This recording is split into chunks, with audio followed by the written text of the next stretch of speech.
Hey guys, welcome back to the channel. This is story about what if Naruto reveals a power no one expected. Before I start, please do support for more amazing content, and do consider to subscribe my channel and share my video to your friends and check out the description as well. Let's start the video. The fight was not going well for the Konoha shinobi. With Jiraiya still weak from Tsunade's drug, Tsunade herself frightened to immobility by the sight of the blood in the area, and Shizen also out of commission, there was only one person between Tsunade and Kabuto, Naruto. The problem was he too was no injured. Kabuto just used his chakra scalpel to injure Naruto's leg when he tried to hit the glasses wearing Otonin with the incomplete Rasengan. With great effort, Naruto stood up and glared at his enemy. Kabuto found this amusing and decided to taunt Naruto a bit. Kabuto pulled out one of his Nin info cards and showed it Naruto. "Naruto," he said, "isn't this a picture of you from around the time of the test?" Naruto gave no reply except a questioning look. "You're nothing special, Naruto." Kabuto was looking at the picture with Naruto's information. "You should run, if you can still move. It was luck that you became a genin, but with that exceptional spirit it would fitting for you to become Hokage." Kabuto paused and gave Naruto a condescending look. "But for that you cannot be cowardly." Naruto looked surprised and Kabuto smirked, knowing he was getting to the genin. "Now, do you think that you could possibly become something like that?" Tsunade, being so close, could hear every one of Kabuto's statements. It was reminding her of the argument she and Naruto had just a week prior, with her ridiculing Naruto and saying his dream was foolish. She could not help but feel sorrow as she compared herself to the person trying to kill the one protecting her. Kabuto's condescending smirk vanished, however, when Naruto's face became one of absolute determination. "You say I'm nothing special, and yet you don't know a damn thing about me," Naruto exclaimed. "What's with those eyes?" Kabuto taunted. "They'll get you killed. If you die here, you'll never attain your dreams or anything else." "I won't run away. I'll become Hokage," Naruto said. "Then die," Kabuto replied as he charged the injured genin, preparing a fatal blow. To his surprise, Naruto stood his ground even with the bad leg. To Kabuto's further surprise, Naruto began to make hand seals. This surprised him because all his information about Naruto said he could only do two jutsus, Kaigebushin no Jutsu and Kyukyos no Jutsu, and the seals Naruto was doing were longer than either ninjutsu. When Naruto was finished, he called out, "Makudan, Kita Shibara no Jutsu." Wood element, branch bind skill. To the amazement of everyone watching the battle, several tree branches suddenly sprouted from the ground and encircled Kabuto, stopping him mid-stride. "What the hell is this?" Kabuto shouted, sharing the thoughts of everyone there, completely stunned, none more so the Tsunade, by this development. "Hey Tsunade Abakan," Naruto said, forming another hand seal, this one much more familiar to everyone watching. "You remember the arrangements of the bet?" Tsunade did not answer, still too stunned by Naruto's jutsu. "Now you'll have to give me that back luck charm amulet of yours, Kagebushin no Jutsu." A single clone appeared to Naruto's right. "One Kagebushin?" Tsunade thought. "What's he doing? And how did he?" Her thoughts were cut off when the Kagebushin started to help Naruto form the Rasengan. It provided a second and third hand that balanced as well as put pressure on the swirling chakra in his right hand. When the ball of chakra was fully stabilized, the Kagebushin vanished into a cloud of smoke just as Naruto dashed straight towards Kabuto. "Let's see you avoid this one." Rasengan! Kabuto showed fear for the first time as Naruto plunged the chakra ball into his gut. The result of the attack was a sudden burst of spinning air pressure that ripped apart the wood bindings holding Kabuto in place, as well as catapulting Kabuto backwards. For nearly 10 meters he flew, with the ground being torn apart by the trailing vortex of wind. What finally stopped him was a large boulder that crumbled because of the impact. To Naruto's shock, however, Kabuto was still standing at the end. Those were impressive jutsus. The wound of Kabuto's stomach started to shrink right before Naruto and Tsunade's eyes. "If I hadn't started to heal the damage at the point of impact, I would have been done for." The wound all but disappeared as Naruto dropped to his knees due to chakra exhaustion. "They seem to have tired you out." Kabuto took a step forward to finish Naruto off, but suddenly doubled over in pain. "What is this?" his mind screamed as the second part of the Rasengan's effects occurred, the delayed damage from air pressure that resulted after the initial hit of the Rasengan. Orochimaru, after seeing the jutsus Naruto displayed, came to a decision. "Those jutsus," the snake Sannin thought. "He could become a threat to my future plans. I must kill him now while I have the chance. I'll find out how he has the Shodame's power afterwards." With his decision made, Orochimaru jumped away from the still distracted Jiraiya, calling on his sword Kusanagi, grass cutter. Naruto saw the attack but was too tired to move out of the way. In fact, he was too tired to even stay awake, but just as the sword reached him, Naruto saw Tsunade step in front of him, saving his life. He blacked out soon afterwards, faintly hearing, "Because I'm the Godame Hokage." When Naruto woke up, the first thing he noticed was that his location was inside a hotel room.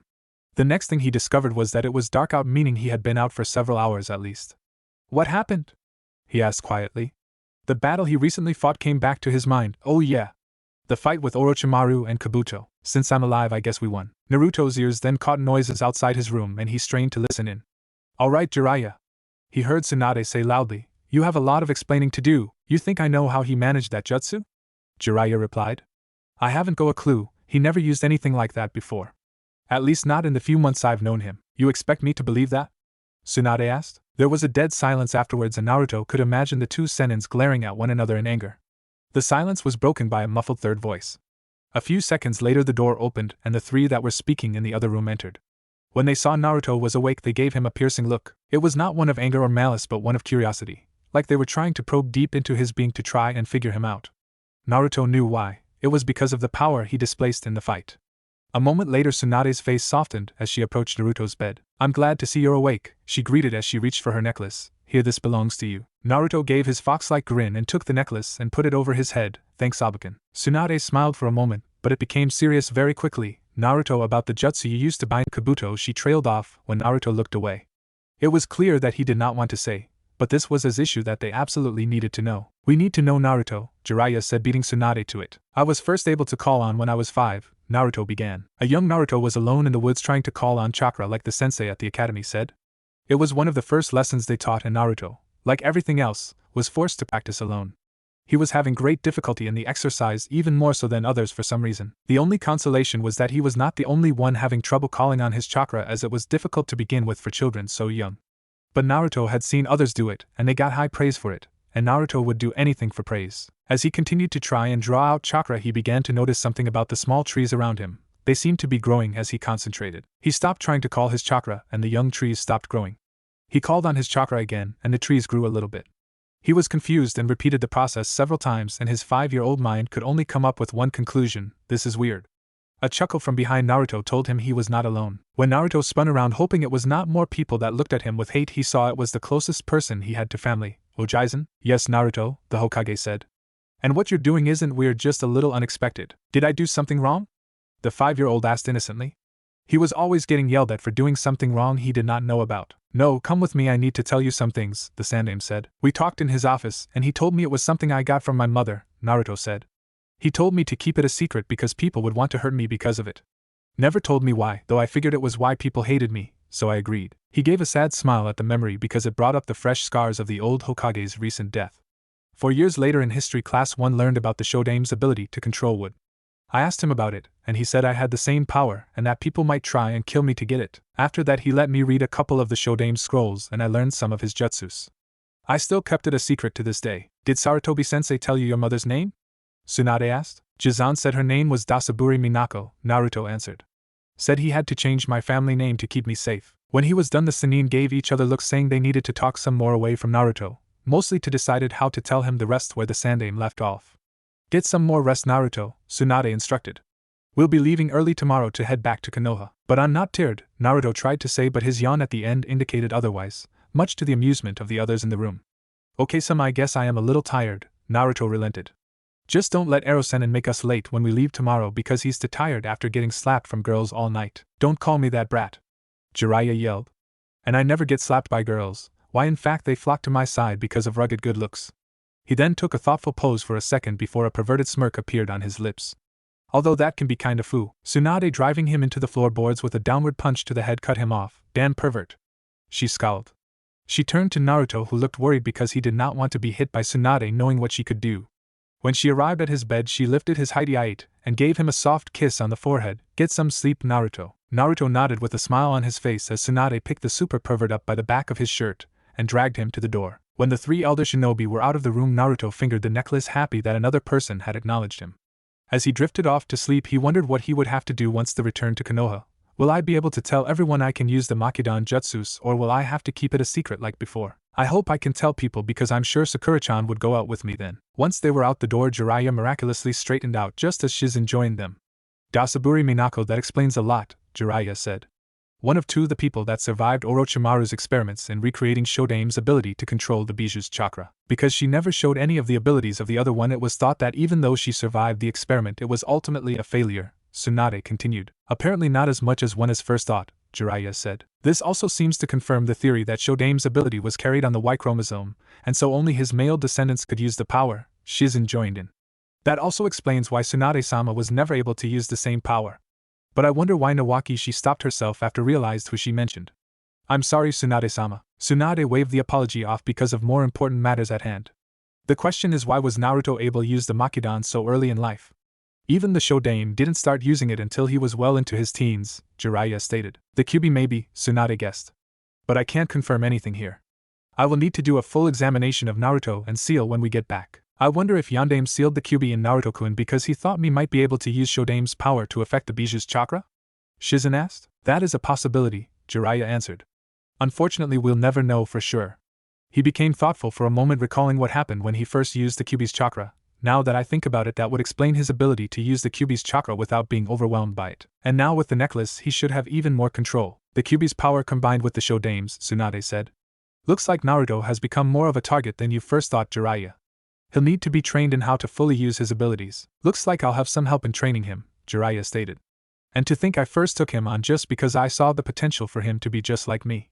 He realized the error in his words when he saw Shizen frown at him and Tsunade start to crack her knuckles. Jiraiya, Tsunade said with clenched teeth, you had better not try and turn him into a pervert. Jiraiya jumped back, waving his hands in placating gesture. No, I wouldn't think anything of that. I was just saying he could be the next Kaoru-Sennin is all. The two kunoichi looked at one another, then back at Jiraiya. Their gaze became harder, clearly indicating that they did not believe him. Knowing that he would get a severed beating unless he changed the subject quickly, Jiraiya said, we should all turn in. The longer we're out in the open, the greater the chance someone might come after Naruto. I doubt Orochimaru is willing to give up on targeting him. Tsunade continued to glare at Jiraiya for another 10 seconds before nodding in agreement. She knew he was just trying to change the subject to avoid pain, but he did have a point. Yeah, we should get some sleep. Jiraiya let a breath of relief escape as Tsunade went into her room. Just before she entered the room, she turned back to her old teammate. Oh, and Jiraiya, don't let me catch trying to peep at any women, or I'll remove what defines a man from your body. Jiraiya visibly flinched at the threat. There goes my recreation for the trip back. It was too bad Jiraiya said this out loud and that he forgot Shizen was still standing next to him. A smack to his face was good reminder, however, as Shizen stomped off to her room, giving him a similar warning. The next day, Naruto, Shizen with Taunton, and Tsunade were waiting outside the hotel for Jiraiya. When they informed the front desk they were checking out and asked where their fourth member was, the clerk told them that Jiraiya had left just after sunup. He made a comment that Jiraiya had an unusual grin on his face as he left, following a pair of attractive ladies out of the hotel. It was easy to see what Jiraiya was doing while they were waiting. So who should go get Ero-Sennin? Naruto asked. Don't bother, Bran, I'm right here. Jiraiya came up to them. He had 2 slap marks on his face, showing the result of another failed attempt to get a date. Serves you right, Ero-Sennin, Naruto said, pointing at the marks. Stop calling me that, Jiraiya shouted. Well, anyway, let's get going. He walked away quickly because of the killing intent radiating off of Tsunade. He did not want to test validity of Tsunade's threat from last night. After they left the city, Shizen decided to start up a conversation with Naruto about his newly revealed powers. Naruto-kun? She said, drawing his attention to her. You said that you looked at Shodaime's jutsu scrolls when you were younger. How many of Shodaime's jutsus do you know? Only 3, Naruto answered. Makidan, Kita Kanazuki, Branch Hammer, Makidan, Saicho, Growth, and you of course Makidan, Kita Shibaru. Those were only his most basic jutsus, Tsunade said. Let me guess you can't do any others because of your problems with chakra control. Naruto nodded in confirmation. Not surprising, my Ojaizen's more advanced jutsus require pretty good control. It ran in our family actually. In fact, that's where I got my natural control. If you want to learn those jutsus, you're going to have to really work hard on your chakra control, brat, Jiraiya said, joining in. Though it shouldn't be as much of a problem now. Why is that Ero-Sennin? Naruto asked. Jiraiya's eye twitched at Naruto using the nickname once again. The necklace is the reason, Tsunade answered. One of the Shodaime's powers was the ability to affect a Bijuu's chakra. Combined with the special properties of that stone, it can control wild nature of the Kyuubi's chakra. Of course, you'll have to learn how to use the ability first to gain better control. Hey, can I start now? Naruto was excited with the prospect. He, like everyone in Konoha, knew the Shodaime's personal jutsus were very powerful. And if there was one thing Naruto enjoys as much as ramen, it would be learning powerful jutsus. Sorry, Naruto, Tsunade said. Know the right way to train in that. You'll have to learn from the scrolls when he get back. Naruto frowned in disappointment and started to pout about the unfairness of the world. This caused the women to giggle, thinking it was cute, and Jiraiya to smirk in amusement. The rest of the journey passed quickly and quietly. Well, as quietly as you could with Naruto in the group. And within only a couple of days they were approaching Konoha once again. Naruto, Tsunade spoke up suddenly. For now, do not show anyone that you can use Makidan jutsus. Naruto frowned. He was hopping to show Sakura and Sasuke, after Tsunade healed him, that is, his hidden powers. After everything gets settled, we'll set up a training schedule so that you can learn more of the Shodaime's jutsus. Okay, Tsunade-abakan, Naruto replied, causing Tsunade's eye to twitch. The trio of adults had learned on their journey that Naruto had a tendency to give the people he cared about nicknames on how he saw them forming a surrogate family. Shizen an older sister, Iruka the teacher, Tsunade an aunt, Jiraiya the perverted uncle that no one talks about, and so on. In a way it was rather endearing, but in other ways it was rather irritating. Tsunade did like to be called old and Jiraiya did not like to be called a pervert in public because of the beatings women would give him. So they tolerated the nicknames even though they did not like them. At Konoha Hospital, a certain pink-haired genin was paying her daily visit to her hospitalized crush. She had come to see Sasuke every day since Guy-sensei brought him back. When she asked what happened, Guy gave a brief explanation and assured her that Naruto and a new sensei of his were bringing back someone that could not only heal her teammates, but also his student Lee. She was happy for the news that help would arrive, but as the days turned into weeks she became depressed, wondering how long it would take. Just as she finished replacing her flower and throwing Ino's away, she heard a commotion outside the door. When the door opened, she was surprised to see the familiar orange-clad genin dragging some woman through the door. "He's this way, hurry up and heal him." "Naruto, stop bothering that poor woman," Sakura chastised. Naruto turned to Sakura with a smile on his face. "Hey Sakura-chan, you can stop worrying." He gestured to Tsunade. "She's a great doctor, she'll fix him and Kakashi-sensei up in no time." Tsunade walked over to the comatose Uchiha and placed a green glowing hand on his head. Turning to the perplexed Sakura, she smiled. "He'll be alright now." She then removed her hand, and no sooner than she did than Sasuke's eyes opened. "Sasuke-kun!" Sakura cried as she lunged at Sasuke, embracing him in a powerful hug. Naruto observed the interplay between his crush and hers with sad eyes. Quietly he stepped out of the room, not wanting to get in the way. Tsunade watched Naruto as he left. "Looks like Naruto is more sensitive than I thought," she said silently. Once she was out in the hall, Naruto was back to his usual self, and began dragging her to heal Kakashi. When they arrived, Tsunade immediately revived the son of the White Fan, but not without saying, "Two people did this to you, some genius." Naruto, seeing his sensei recovered, decided to leave and visit his team. As he left, Tsunade spoke up, "And remember Naruto, don't tell anyone." Naruto stopped and gave a nod before leaving. After his loudest student left, Kakashi asked, "What was that about, Tsunade-sama?" "Some new developments about Naruto have come into light recently that you need to be aware of," Tsunade answered. Kakashi could only sit up in his seat in confusion, wondering if anything bad happened to his student while he was out of the village. 3 days had passed since Naruto brought Tsunade back to Konoha to be the Godame Hokage. In that time she had been extremely busy. First she had to inform Kakashi about Naruto's hidden abilities. Then she had to break the news to Guy that his student Rock Lee may never be a shinobi again. She had to arrange training for Naruto from the one person that could help, and finally she had to oversee the results of the recent Chunin exam. All in all, she was already starting to regret taking the position of Hokage. Currently she was talking with the judges of the final part of the Chunin exam, reviewing their decision for who was to get promoted. "I agree with the promotion of Nara Shikamaru," Tsunade said. "But what I am most interested in is the actions of certain genin during the actual invasion. Because it was technically a time of war, a field promotion can be given." "You are referring to the genins that chased after Sabaku no Gaara and his teammates, correct?" one of the Chunin asked. Not counting Nara Shikamaru, there were 4 genins that followed the trio: Uchiha Sasuke, Haruno Sakura, Uzumaki Naruto, and Aburame Shino. Yes, I know the result of the fights," Tsunade said. Naruto had described in detail what had happened during his fight with Gaara. At first she thought he was exaggerating, as he seemed to have a tendency to do, but Jiraiya had confirmed Naruto's telling from listening to one of his summons. Apparently Gamabunta and his son Gamakichi were telling stories about their latest summoner and the battle with the Shikaku. "What I wish to know is, do you think any one of them deserve the rank of Chunin?" From what his fellow genin said about Aburame Shino, he would be the only one that should get a promotion from that fight, the Chunin said. "Unfortunately, because no Chunin or Jounin witnessed his battle with Sabaku no Kankuro, we cannot give him the rank of Chunin. The regulations state that in a field promotion at least one Chunin or Jounin must be a witness." Tsunade sighed. The Chunin was right about the regulations, so she had no choice to deny Shino's promotion even if Konoha could use another Chunin. "Alright, it's agreed. Only Nara Shikamaru will receive the promotion to Chunin." "Good day, Hokage-sama." The Chunin stood and bowed, then left the office. A knock on her door indicated that Tsunade had another visitor wanting to see her. "Who is it this time, Shizen?" "It the one you sent for Tsunade-sama," her assistant answered. Shizen stepped aside and an Umbu captain entered the office. "You wish to summon me, Tsunade-sama?" the Umbu asked. "Yes," Tsunade answered. "I have a mission for you that only you can accomplish." Kakashi was at the usual spot he went to when he wanted to think, the memorial for shinobi killed in action.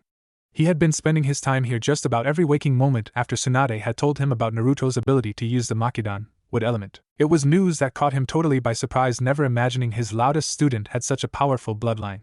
He was not really sure if he could call it a bloodline limit, but it was the only thing he could come up with at the moment. In reality, Naruto's ability to use wood was similar to his ability to use the Sharingan. It was a part of him, but the ultimate source was artificial. The real problem was he had no idea how to approach Naruto with this. The truth was Kakashi had nothing to really contribute to his training anymore. Only one person could really help Naruto with learning the Shodame's jutsus, and Jiraiya had already taken Naruto under his wing. The report about the fight between Gaara and Naruto was proof that Naruto had grown much farther than he would have if Kakashi had trained him. Imagine a genin being able to summon a boss summon in order to fight the equivalent of another. The news came as a slap in the face over the inadequacies he had as a sensei when the student he taught personally failed, and the one he brushed aside succeeded. He looked up at the Hokage monument, focusing on the fourth face. So what do I do now, sensei? You always seemed to have the right answers when we were stuck on something. For now you can either move over or actually go on that mission you received an hour ago, a female voice said. A woman in an umbu uniform came up to the memorial. Yugeo, Kakashi greeted. You've been spending a lot of time here. The same can be said about you, Kakashi, Yugeo returned. I'm only here to pay my respects to a departed friend. I come to pay my respects to the past, not hide from the present and future. Without another word she walked up to the memorial and said a small prayer in silence, then left, but not before saying, You really should get on that mission. I hear that the new Hokage has quite a temper when it comes to lateness. And then there is her open dislike for your favorite book. Kakashi looked worried and patted his pouch to make sure his book was still present. Looks like you're twice as unlucky as with your habits this time, Kakashi. Sakura was wandering through the village, for once not looking for her crush Sasuke. She was in fact looking for her other teammate Naruto. After the finals she had thanked Sasuke for saving her from Gaara, for, in her mind, only the Uchiha genius could have saved her from that monster. However, that was shot down when Sasuke had informed her that it was Naruto that rescued her. She had actually meant to thank him but got distracted by the amusing sight of the blonde trying to learn Chidori. Then when she tried to thank him later she found out that he went on mission with someone, which was very odd for genin very seldom went on missions without their assigned teams. Just one more reason she wanted to find Naruto. It seemed he was changing faster than anyone could have guessed before the Chunin exam. She continued to walk when she caught sight of a depressed-looking Lee just staggering around with his crutch.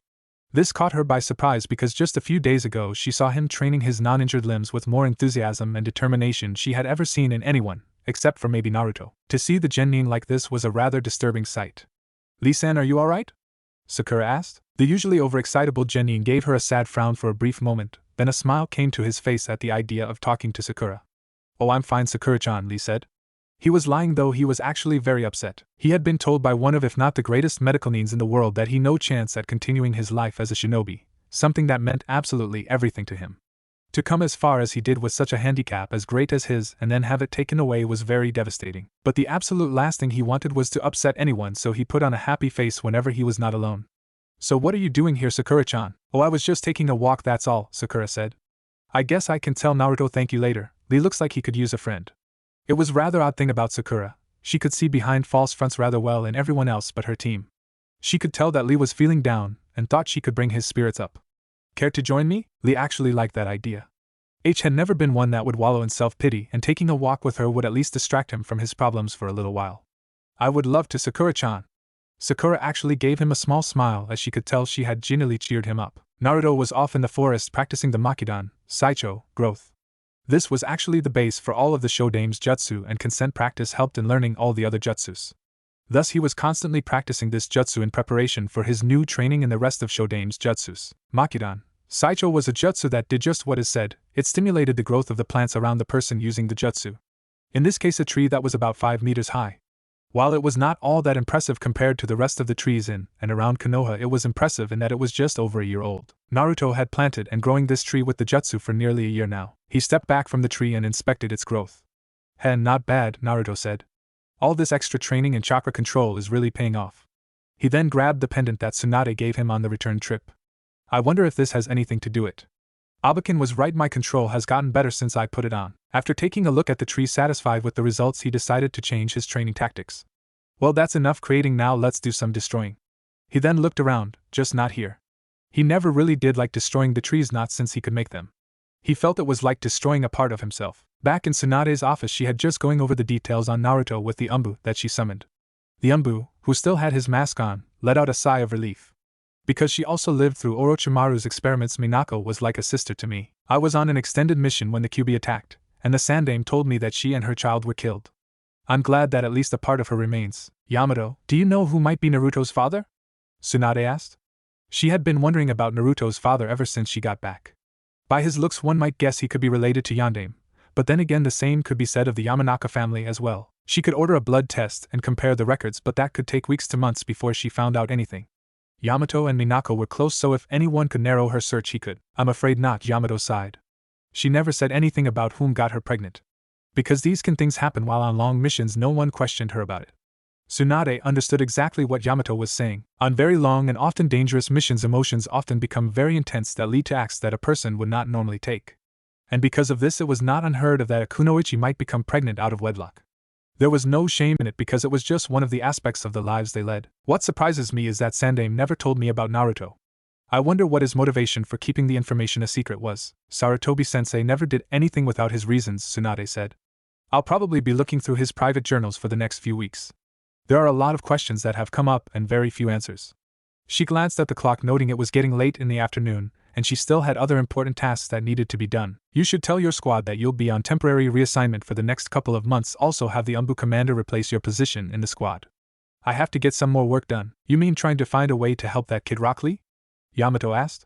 He did not need to hear an answer. Tsunade's pause was enough of a confirmation. I hope you can help him. I've seen him training every now and then. He has the drive to become great. It would be a shame to lose him. Jiraiya was once again doing what he did best, gathering information. Whether it was inspiration for his new book or checking on various threats to Konoha, there was no one better. Right now, he was looking for information on his new book, meaning he was peeping into the female side of the hot springs, again. The problem that often got Jiraiya in trouble was that when he was watching gorgeous women take a soak, his normally alert senses became severely dulled. And just as his luck would have it, a woman with a bust almost the size of Tsunade's just walked into the spring. This was bad because someone, a certain blonde genin that had a reputation for being very loud, just happened to walk by and hear Jiraiya's perverted giggle as he thought of his new scene for Ika Ika Paradise Volume 4. Said blonde was wondering where the giggle was coming from and soon found the source. What the hell do you think you're doing, you pervert? Jiraiya froze while the women in the spring screamed at the yell. Normally he would have turned and punished someone for interrupting his data gathering like he did with Ebisu when he first met Naruto. This time he was panicking because he knew the source of the voice. Well, not the individual person but the general source in terms of gender. Turning ever so slowly, his eyes confirmed what his ears already told his brain. A girl with blonde hair and bluish-green eyes about Naruto's age was standing there looking very angry while reaching into a kunai in order to give Jiraiya a new orifice in his body. Well, you see, Jiraiya tried to explain, but he cut short when several other females that heard the shout about a pervert soon joined the girl. Jiraiya knew it was time to make a very fast exit right then. After 10 minutes of hard chasing after some white-haired pervert, Yamanaka Ino was becoming very tired. She was the only shinobi in the group of women, so at this point she was the only one still in the chase.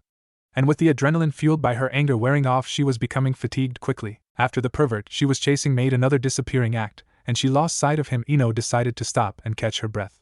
Much of her anger was still enough to want to find and punish the pervert, but not enough to ignore the burning in her legs. Damn, I need to train more. She fumed. I can't even catch one old pervert. No wonder I didn't be forehead girl. Rasengan! A yell from close by followed by a very loud explosion interrupted Ino's thoughts. What the hell was that? She asked, surprised. Being a kunoichi, it was her duty to investigate disturbances in and around Konoha if she came across one, especially with the recent Suna and Oto invasion. As a genin, all she had to do was find the general location of the disturbance and tell a higher-ranked shinobi. However, the explosion was not building her confidence level at all. Damn it! A familiar shout came from the direction of the explosion and previous shout. I still can't do it one-handed. That sounds like Naruto, Ino thought. What's he doing out here? When Ino had paused in her pursuit of the white-haired pervert, she had taken note of just where she was. She found herself at the edge of where one of the forest training grounds ended and one of the rocky ones began. It was very far from Team 7's normal training ground, so to hear Naruto's voice was very surprising. No longer worried about the danger of facing an enemy, she decided to see what was going on. When she came onto the tree line, she found a rocky area littered with craters with Naruto laying down next to one covered in bits of rock. Okay, one more time, Naruto said. Ino watched curiously as Naruto held out his hand palm up, seeming to concentrate on it. Another couple of seconds she was surprised when a swirling mass of chakra formed in his hand.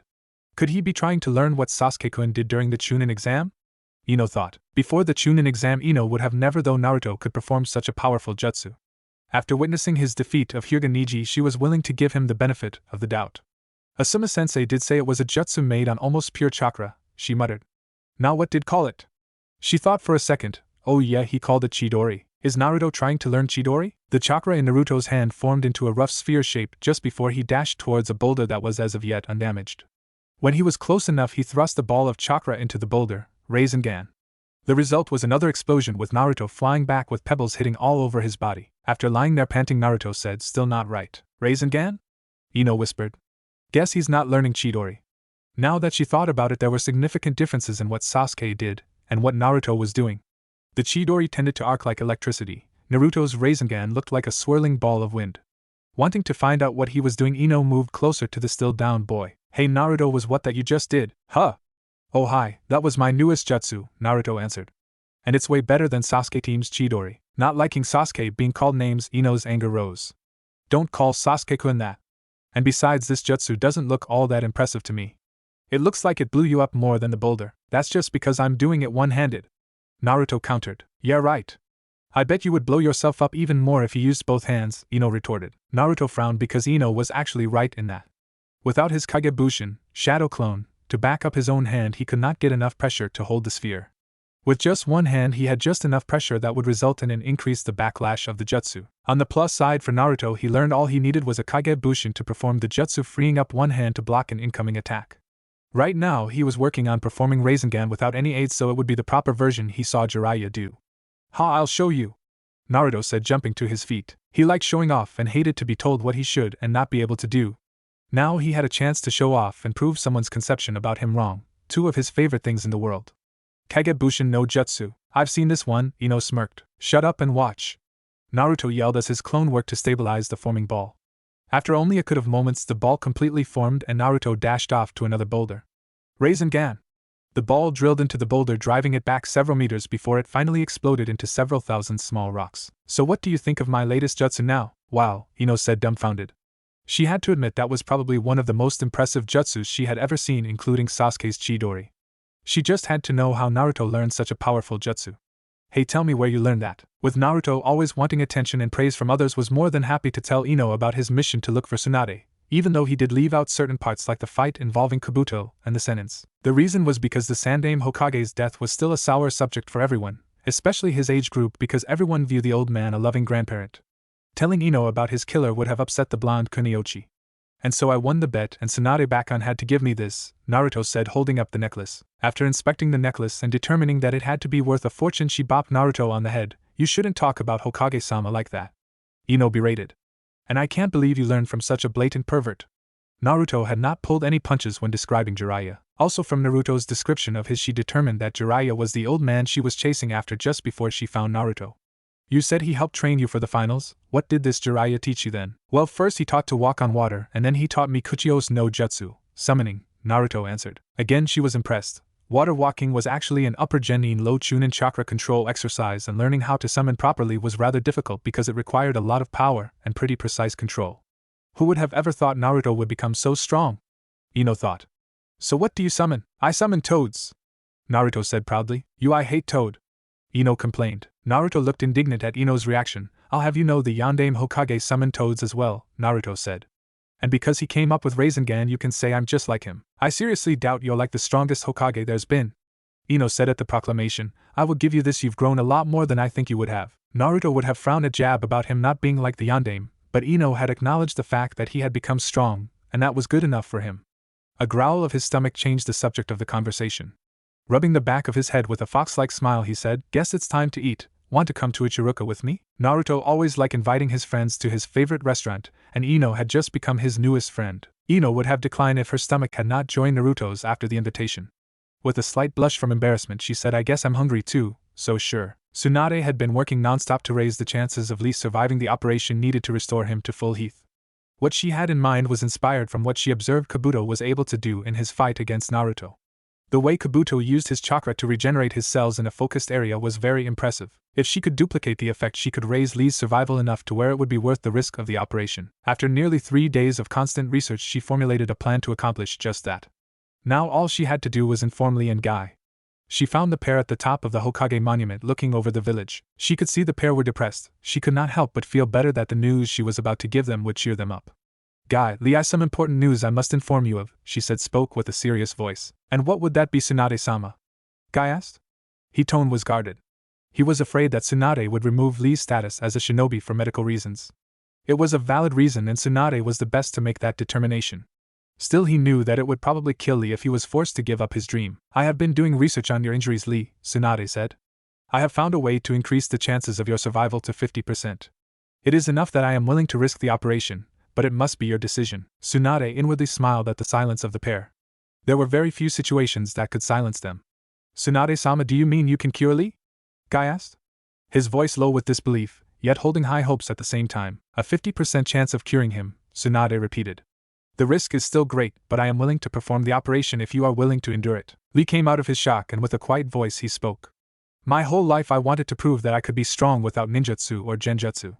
To prove everyone that looked down on me wrong was my dream, it meant everything to me. His voice rose and was filled with determination. I want the operation, and I will prove to everyone that you can be a great shinobi with just taijutsu. While Seicho like the phoenix your youthful flames shall raise once again and burn even brighter. Guy exclaimed. Guy-sensei, Lee, the odd Jounin and Genin descended into their normal display of affection that would normally cause a person to be very creeped out. But this time it was a sign that they were once again back at their normally overly jubilant selves. The current generation is strong, sensei, Tsunade thought. I think they could be the strongest Konoha has had in a long time. In the forest training ground where Naruto had his tree, he was meeting with his newest sensei, Yamato. Naruto met the man yesterday, and for both it was a rather awkward meeting. Yamato was unsure how to approach the only child of his fellow survivor, and Naruto was unsure how to react to Yamato's staring. Yamato spent 5 minutes just silently watching the genin, trying to see anything recognizable in his features. Naruto, not used to having someone look at him like Yamato did, waited silently. He had no idea how to react to this look. Hate he knew to ignore, disappointment he knew to push harder, disregard he knew to yell at, but silent curiosity he had no idea. After that 5 minutes, Yamato was able to find one feature that reminded him of Minako, Naruto's eyes. Blue eyes were not uncommon in Konoha, but only one person besides Naruto had eyes as pure blue as his, and that was Minako. After that, Yamato informed Naruto who he was and what he was going to teach him. Naruto became excited and eagerly asked when they would start. They started that day with Yamato testing Naruto's abilities. The Umbu captain was not impressed but not disappointed either. Naruto performed just as he expected him to do, just like himself, when he was learning the Shodame's jutsus. There was nothing wrong with this because the Shodame's jutsus were very complex and took a lot to learn, especially without someone to act as a guide. When the day ended, Yamato said he would teach Naruto the next jutsu of the Shodame tomorrow, and that brought Naruto to now. Where is he? Naruto asked out loud. I hope he's not like Kakashi-sensei and always late. Normally being compared to Kakashi-senpai would be welcome, Yamato said from a tree branch above Naruto, but when it comes his chronic tardiness it is a great insult. As sorry Yamato-sensei, Naruto apologized. I just don't like that he's always so late. Yamato just waved off the apology. Are you ready for the jutsu I said I would show you? You bet I am. Naruto was literally bouncing, wanting to learn a new jutsu. He could only imagine what it could be. The Shodame scrolls showed that the jutsus could do anything from creating a small forest, to creating a bushin made of wood, to even merging into a tree for spying. I know that you like to use Kage Bushin, Yamato began. Naruto smiled in anticipation as he caught on what the Umbu captain was going to teach him. So I think you can fully appreciate being able to use another type, one only you and I can use. Yamato paused for dramatic effect. He was a bit of a dramatic side to his personality, so he intentionally drew out what jutsu he was going to teach Naruto. The Mokusei Bushin, wooden clone. So what can the Mokusei Bushin do that other Bushins can't? Naruto asked. He knew a Kage Bushin could act independently. It was solid, had a range of several kilometers and distributed chakra equally. Its weakness was that it could only take one hit before it was defeated. A Mizu Bushin, water clone, was solid as well, could take a few blows before being defeated, and were easy to make as long as there was plenty of water around. Its weakness was they were 1/10 the original strength and limited range. A regular Bushin was just an illusion, nothing more. The Mizuko Bushin is made of wood and needs a supply of wood nearby to form. You can only form a handful regardless of how much chakra you use, Yamato lectured. Those are its primary weaknesses. Its strength is that it is very difficult to defeat and destroy, has the same range and independence of a Kage Bushin, and can perform limited Makidan, wood type, jutsus itself. Cool! Naruto exclaimed. Come show me. Alright, calm down, Yamato said. Watch closely. The hand seals are Tora, tiger, Inu, dog, Ryu, dragon, Tora, Tori, bird. Mokusei Bushin no Jutsu. From a large tree nearby, a human form slowly emerged from the trunk. It quickly took the shape of Yamato, and then the color changed to match Yamato's appearance preciously. Now you try. Naruto nodded and performed the hand seals, Mokusei Bushin no Jutsu. A leg and arm started to appear out of another tree, but after they passed the knee and elbow, the two limbs stopped forming, started to decay, and fell away from the tree like a dead branch. This is going to take a while, Yamato said with a sweat drop on the back of his head. At Konoha Hospital, Sakura was once again paying a visit to Sasuke, who was still recovering. As she approached the room, she saw Ino coming out of a room down the hall. Knowing that was not Sasuke's room, she wondered what Ino was doing in there. Ino pig, what are you doing here? Well, forehead girl, I came to visit Chuji and Sasuke-kun, Ino answered. Chuji? Sakura asked. Was he injured during training or something? No, nothing like that, Ino waved off Sakura's concern. He just ate too much again. She let out a sigh at the last part because no matter what, she was sure Chuji would be here again for the same reason. Deciding to change the subject, Ino asked, So has Naruto shown you his new jutsu yet? New jutsu? Sakura asked. Oh, you mean his summon? Yeah, he showed me. Not really all that impressive. All he did was summon this obnoxious red toad that could only weigh a couple of kilos. Sakura shuddered at the thought of the toad. She never really liked them. Oh no, I don't mean that. I mean the one he learned when he left the village a few months ago, Ino corrected. No he hasn't, Sakura admitted. Truth be told, she had seen the other male member of Team 7 in days, not since Sasuke was healed by Tsunade. Just how did you find out that he had a new jutsu? I saw him practicing it, Ino answered. You should see it, it's really powerful. Inside his room, Sasuke was overhearing the conversation from the two girls. His attention was epically caught when Ino mentioned Naruto having a new powerful jutsu. How can Naruto keep getting so strong? Sasuke thought. The memory of the fight against Gaara and the insane amount of power Naruto displayed came to the forefront, and now he appears to have another powerful jutsu.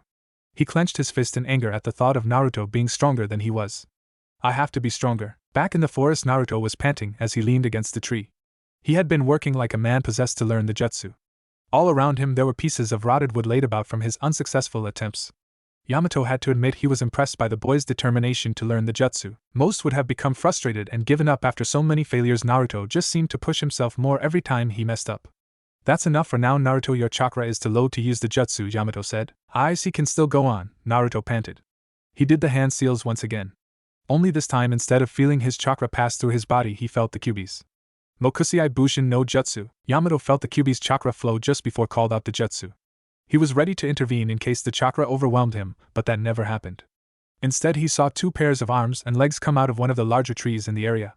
Soon two torsos emerged, followed by two heads that looked like Naruto. The colors changed and two exact duplicates of Naruto were standing in front of Yamato. Well done, Naruto, Yamato. Yes, I did it, one of the Mokusei Bushin said. No, you didn't. I did. The original Naruto did. I thought I did it, the second Mokusei said. Yamato developed a sweat drop as Naruto and the duplicates started to get into an argument about which was the real one and did the jutsu. Naruto, Yamato called. Yes, sensei, the three answered. Why don't you dismiss the Bushins and that should solve the disagreement, Yamato instructed. Naruto complied and the two Bushins decayed like old branches and broke apart. I think this is enough for a while. Later this week, after you've had a chance to rest, I'll show you the next jutsu that will grow a tree to the right size for the Bushins. It's actually a combination jutsu of the Saicho and the Mokusei Bushin. It will grow a tree that will immediately turn into the Bushin. It requires a lot more control, so you'll have to work on that. But practicing the Saicho jutsu will help that, so keep at it. Thanks, Yamato-sensei, I'll see you later.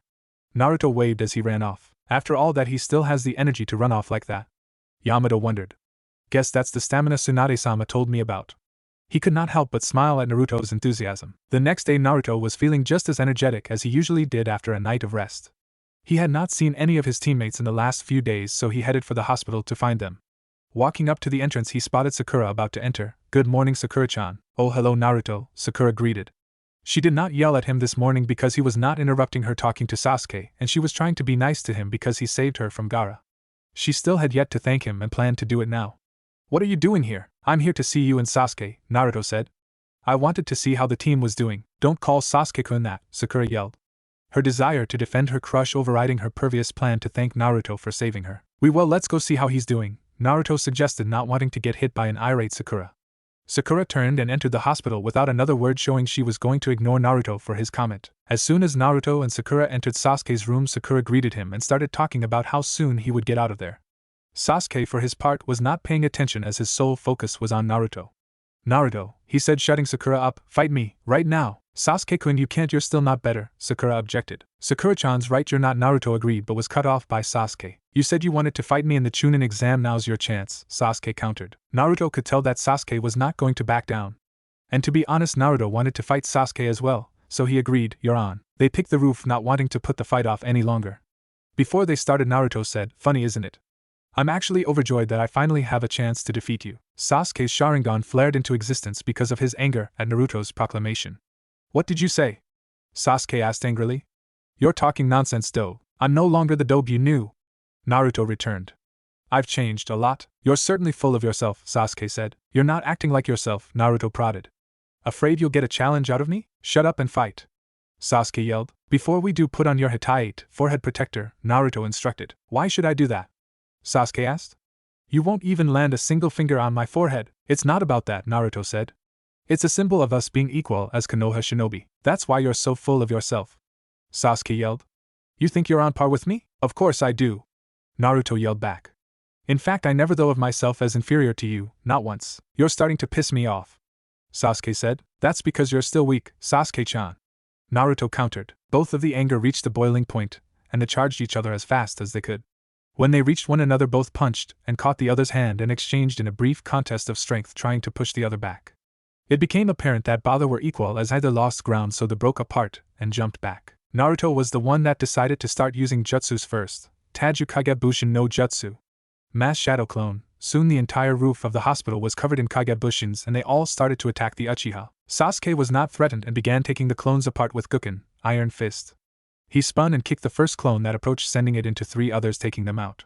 Another pair came in, but Sasuke was able to predict what they were doing because of the Sharingan. He countered their attack by doing a handstand and spinning his feet like a helicopter propeller, destroying them, and 5 others. This continued for 10 seconds until one Kage Bushin got behind Sasuke and stunned him long enough for 4 others to kick him into the air. Uzumaki. The clones began trying to catch Sasuke in the combo. Naruto Rendan. Combo. Sasuke was able to block the final blow and send the Kage Bushin down to the roof. He quickly formed hand seals ending in the Tora seal, Katan, Kukaki no Jutsu. The massive ball of fire shot down at the mass of Kage Bushins, destroying them instantly. When the smoke cleared, there was 2 Narutos left. One had his palm up and the other was forming a ball in the palm. This must be his new jutsu, Sasuke thought. He was surprised that even though he could see the chakra moving, he was not able to copy the jutsu at all. Damn! He grabbed his wrist and chakra began to arc like lightning. Chidori. Naruto had finished forming his jutsu right before Sasuke started Chidori. He jumped into the air as Sasuke fell, thrusting his palm forward. Rasengan. The 2 genins were moving right towards each other and were going to hit. Sakura, who had been stunned up to this point, yelled out, "Stop it!" She ran in between the 2 boys trying to stop them. "Can't move out of the way." Both Sasuke and Naruto thought at the same time. Fortunately for them, they did not have to, as Kakashi dashed in front of Sakura, caught their wrists, spun and threw them at the pair of water towers on the roof. Sasuke's Chidori plunged into his tower, creating a large hole. Naruto's Rasengan collided with the other tower, producing a small dent a little bigger than his palm. Sasuke saw this and smirked. Not as strong as he thought. Kakashi had noticed Naruto's jutsu as it hit the water tower. He knows Rasengan. He thought. What do you 2 think you're doing? You're fighting in a too extreme way, both of you. He focused approached Sasuke and leapt up onto his tower. Sasuke, I did not give you the Chidori to use against your companions, especially those from Konoha. Sasuke just scowled at Kakashi, who asked, "Are you trying to kill Naruto?" Sasuke did not answer. Instead, he jumped off the roof onto roof next to the hospital. When he landed and looked up, what he saw shocked him. The entire backside of the water tower Naruto hit was completely blown out. Naruto's jutsu did that? He was awed by the power and the implication the scene before him showed. It demonstrated that Naruto's jutsu did more internal damage than external, making far more lethal than the Chidori. His anger rose once again and he jumped away. When did Naruto become so strong? I suppose you taught Naruto that jutsu? Kakashi asked Jiraiya, who was standing below the water tower. You should not have taught Naruto such an advanced jutsu.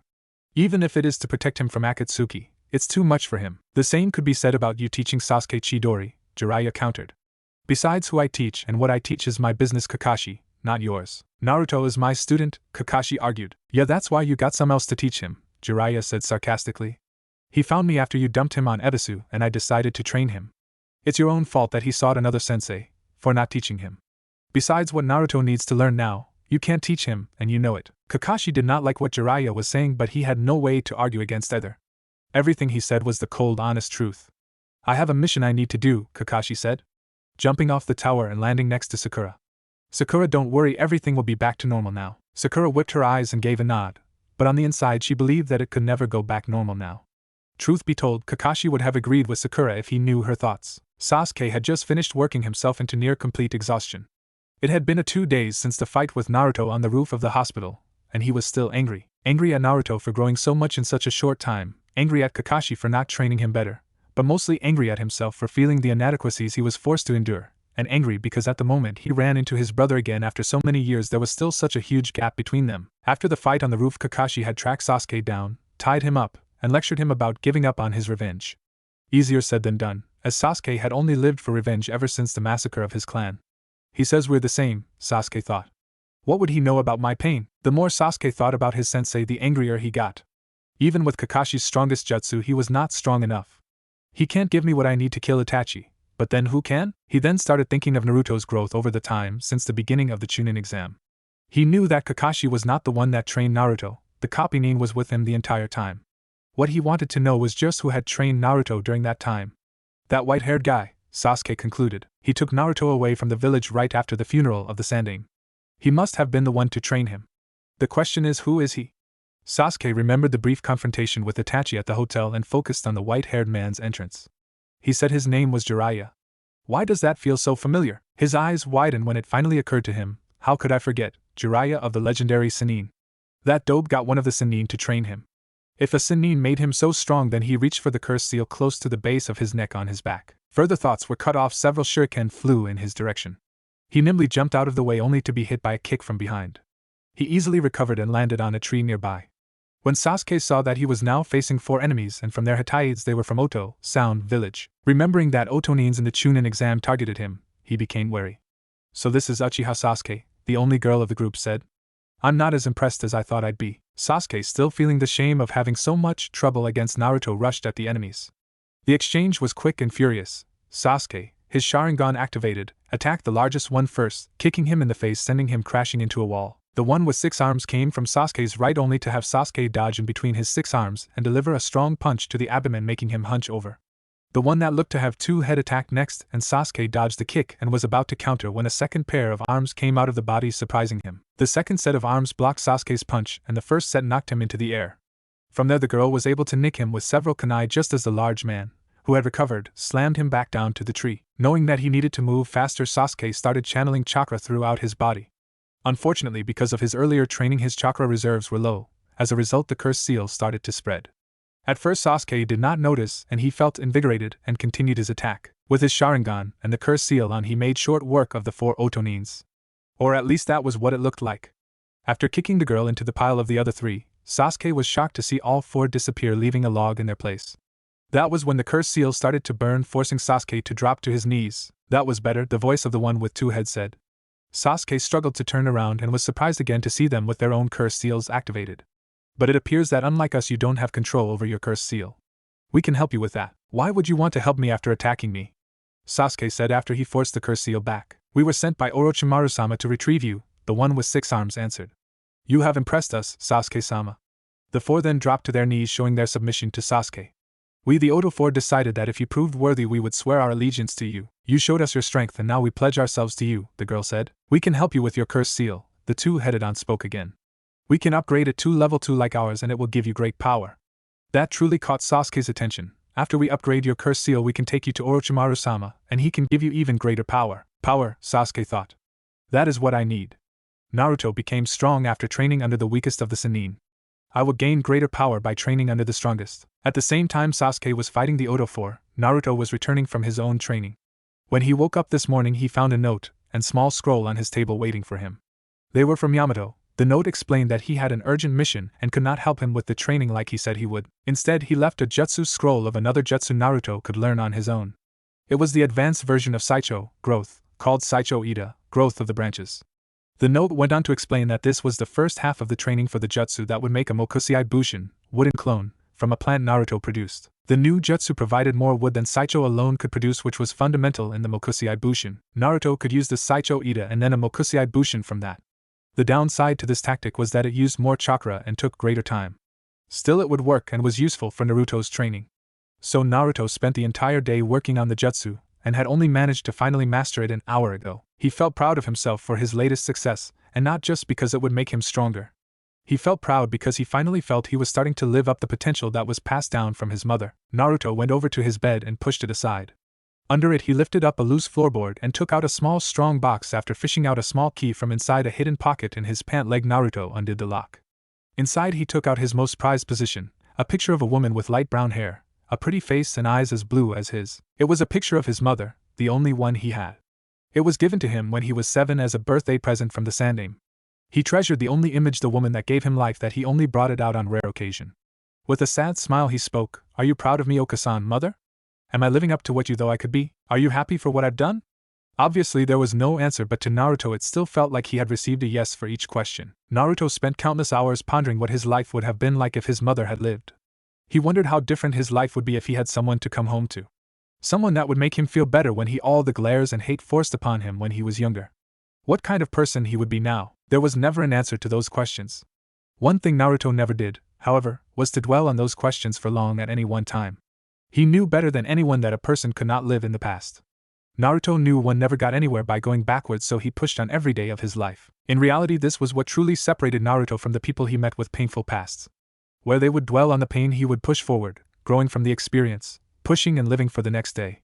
Making him that much stronger than the people like Sasuke, who only lived in the past instead of in the present and for the future. The next day it was early morning when Tsunade received the disturbing news that 4 Otonins attacked a squad of Jounin and that Uchiha Sasuke was missing.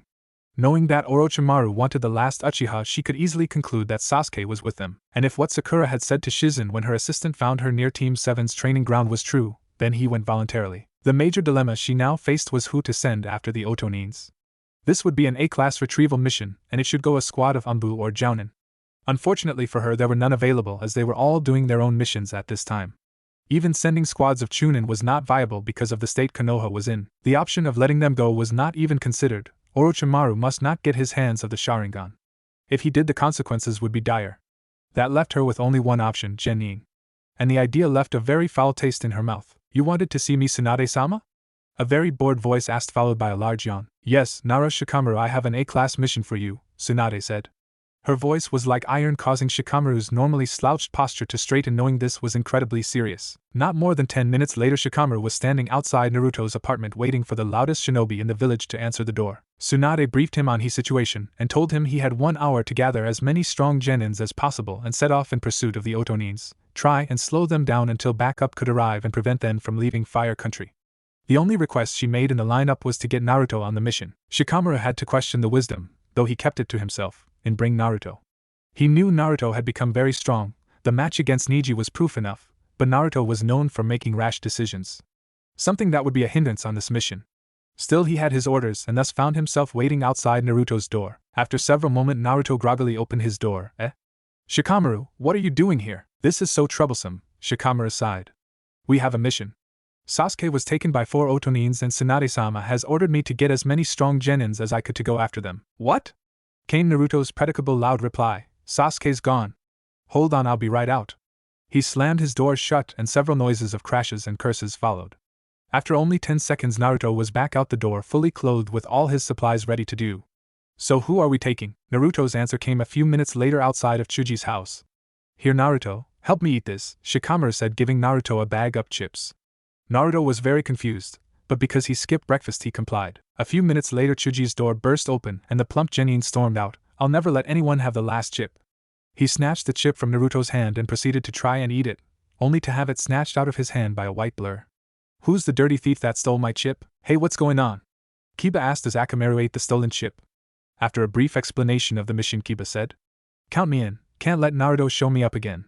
He then thought for a minute, we should probably get Shino as well. I thought about getting Shino, but he is on a mission with his Otosan father, Shikamaru answered. I came for Chuji because I know I can work with him. Come up, we don't have much time left. The 3 genins, 1 chunin and 1 dog ran off for the Konoha's main gates. Along the way they ran into another pair of genins, Neji and Lee. Another brief explanation and Neji joined the hunt with Lee declining to go because of his injuries. At the gate they paused for one final check of supplies. This was when Sakura showed up. Naruto, she addressed, her voice cracked in sadness. I couldn't stop Sasuke-kun. Only you can bring him back now. Please bring him back. Don't worry, Sakura-chan, Naruto assured. I'll bring him back, promise of a lifetime. Naruto gave her a thumbs up for emphasis, a pose he copied from Lee and Guy minus the glimmering teeth and crashing waves. Alright, listen up, Shikamaru said. We'll be using a line formation. It's the hardest to maintain, but it will keep us all in close proximity to one another and is the fastest way to travel. The setup will be Kiba and Akamaru in the front. They can track the best and alert us to any traps or ambushes that we may encounter. Next will be me. I'll be in perfect position to hear Kiba's warning and issue orders. Next will be Naruto. With the Kage Bushins, Shadow Clones, and stamina, he is the best to back up wherever it is needed. Next will be Chuji. He is the slowest of us but also has the most power, so he'll protect us from behind. And in the last position will be Neji.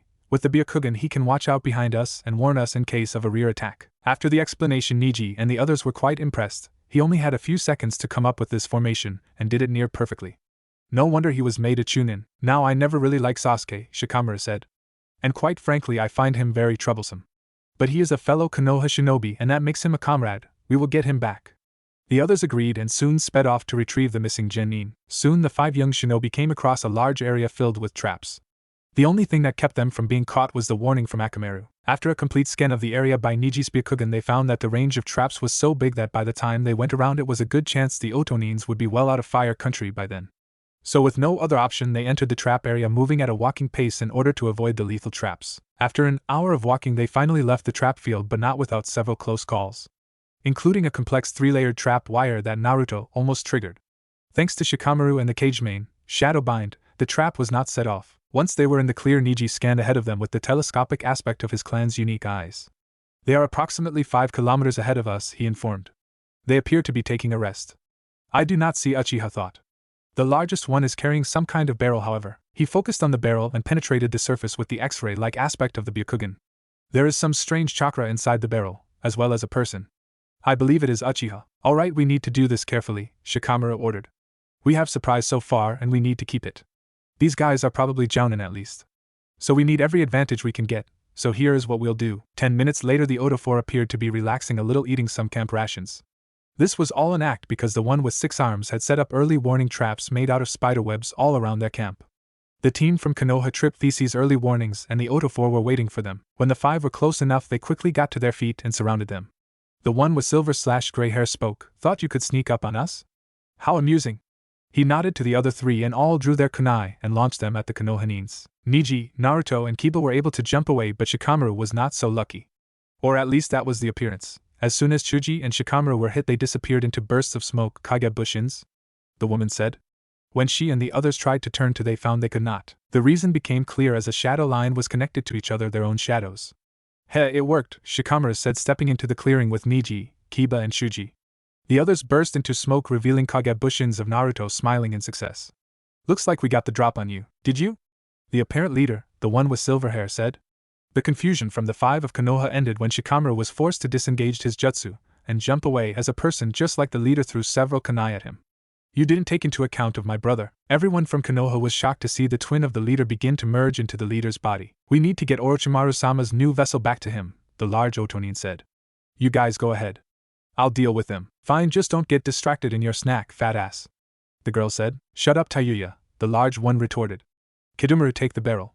The one with 6 arms nodded and picked up the barrel that contained Sasuke. When Naruto saw this, he acted rashly and he and his Kagebushins tried to rush Kidomaru, only to have the large Otonin interrupt the charge and hit him back towards into the Kagebushins, destroying them in the process. Fine, you can have them, Jirubu, Kidomaru said. Have fun, but don't hold us up. The 3 Otonins jumped away and the Konoha shinobi made a move to follow. This was stopped by several shuriken and kunai from Jirubu. You 5 aren't going anywhere. He made several fast hand seals before slamming his hands into the ground. Dorodomo Doten Kekai no Jutsu, Earth Barrier Clay Prison. A massive dome of earth emerged from the ground and quickly covered the 1 Chunin and 4 Genin. Once the jutsu was complete, Jirubu smiled and licked his lips. Now I'll feast on their chakra. Inside the dome, the confused Konoha heard the proclamation and became confused. That was until they felt their strength slowly start to fade. What the hell is going on? Kiba asked. Niji activated his Byakugan and searched the earth barrier. The dirt is saturated with chakra. He looked at his fellow Konoha shinobi and saw their chakra draining into the earth beneath them. It's draining away all our chakra. The 5 became extremely worried now and desperate. Kiba acted first by giving Akamaru a soldier pill, turning the white dog red. Let's go, Akamaru. Jujin Bunshin no Jutsu. Beast clone. A burst of smoke later, and there were now 2 Kibas instead of 1. Gutsuga, double piercing fang. The tornado-like taijutsu technique slammed into the wall of the dome only to bounce off and hit another wall. This continued for several hits until Kiba and Akamaru could no longer maintain it due to the chakra drain. When the dog and his master finally stopped, they saw several damaged sections all over the interior of the dome. Everyone felt some joy in the damage, because if they could damage the dome in one spot, they could break free. The joy was short-lived, however, when the damage began to repair itself, leaving the interior of the dome completely smooth. At this point, Shikamaru dropped into his thinking pose and started to make a plan for escape. Meanwhile, Naruto cupped his hand and tried to start a Rasengan, only to see the constant drain kept him from being the process. Can't even form a Rasengan, Naruto thought. Further thought was stopped when Shikamaru opened his eyes and called out, Hey, I need to talk to you. I would like to negotiate our release. You are in no position to negotiate, Jirubu said from outside the dirt prison. You'll all be dead in a matter of moments. That's where he is, Shikamaru thought. He has to maintain a constant flow of chakra into the ground to keep the damage repaired. If I can find out the weakest point, and we concentrate all our efforts there, I know we can break out. He was about to explain his plan to the others when Naruto shouted, What are you, stupid? Naruto yelled. There's no way he is going to let us out. We have to break out of here and get Sasuke back. Naruto, I have a plan, Shikamaru whispered, trying to calm Naruto down. We don't have time. The longer we wait here, the further away the others get with Sasuke, Naruto said. His frustration at being trapped and the drain of his normal chakra started to cause Kyuubi's chakra to flow into his body. His features started to change, but not enough to cause a significant change. We need to get out now. He started forming hand seals for his jutsu. Naruto, wait! Shikamaru tried again to stop Naruto, only to be shocked by Konoha's most surprising ninja, Makidan, Hijitsu Saicho Ida. What element? Secret skill, growth of the branches, Naruto yelled, slamming his hands into the ground. Because of the Kyuubi's chakra in his body, the jutsu was far larger than it would normally be. Massive branches shot out of the ground straight up, completely destroying the roof of the clay prison. The others watched in awe, Naruto with a question that had become increasingly common on their mind. How did Naruto do that? Naruto looked back one last time as Rock Lee took his stance against the Otonin known as Kage Kimamaru.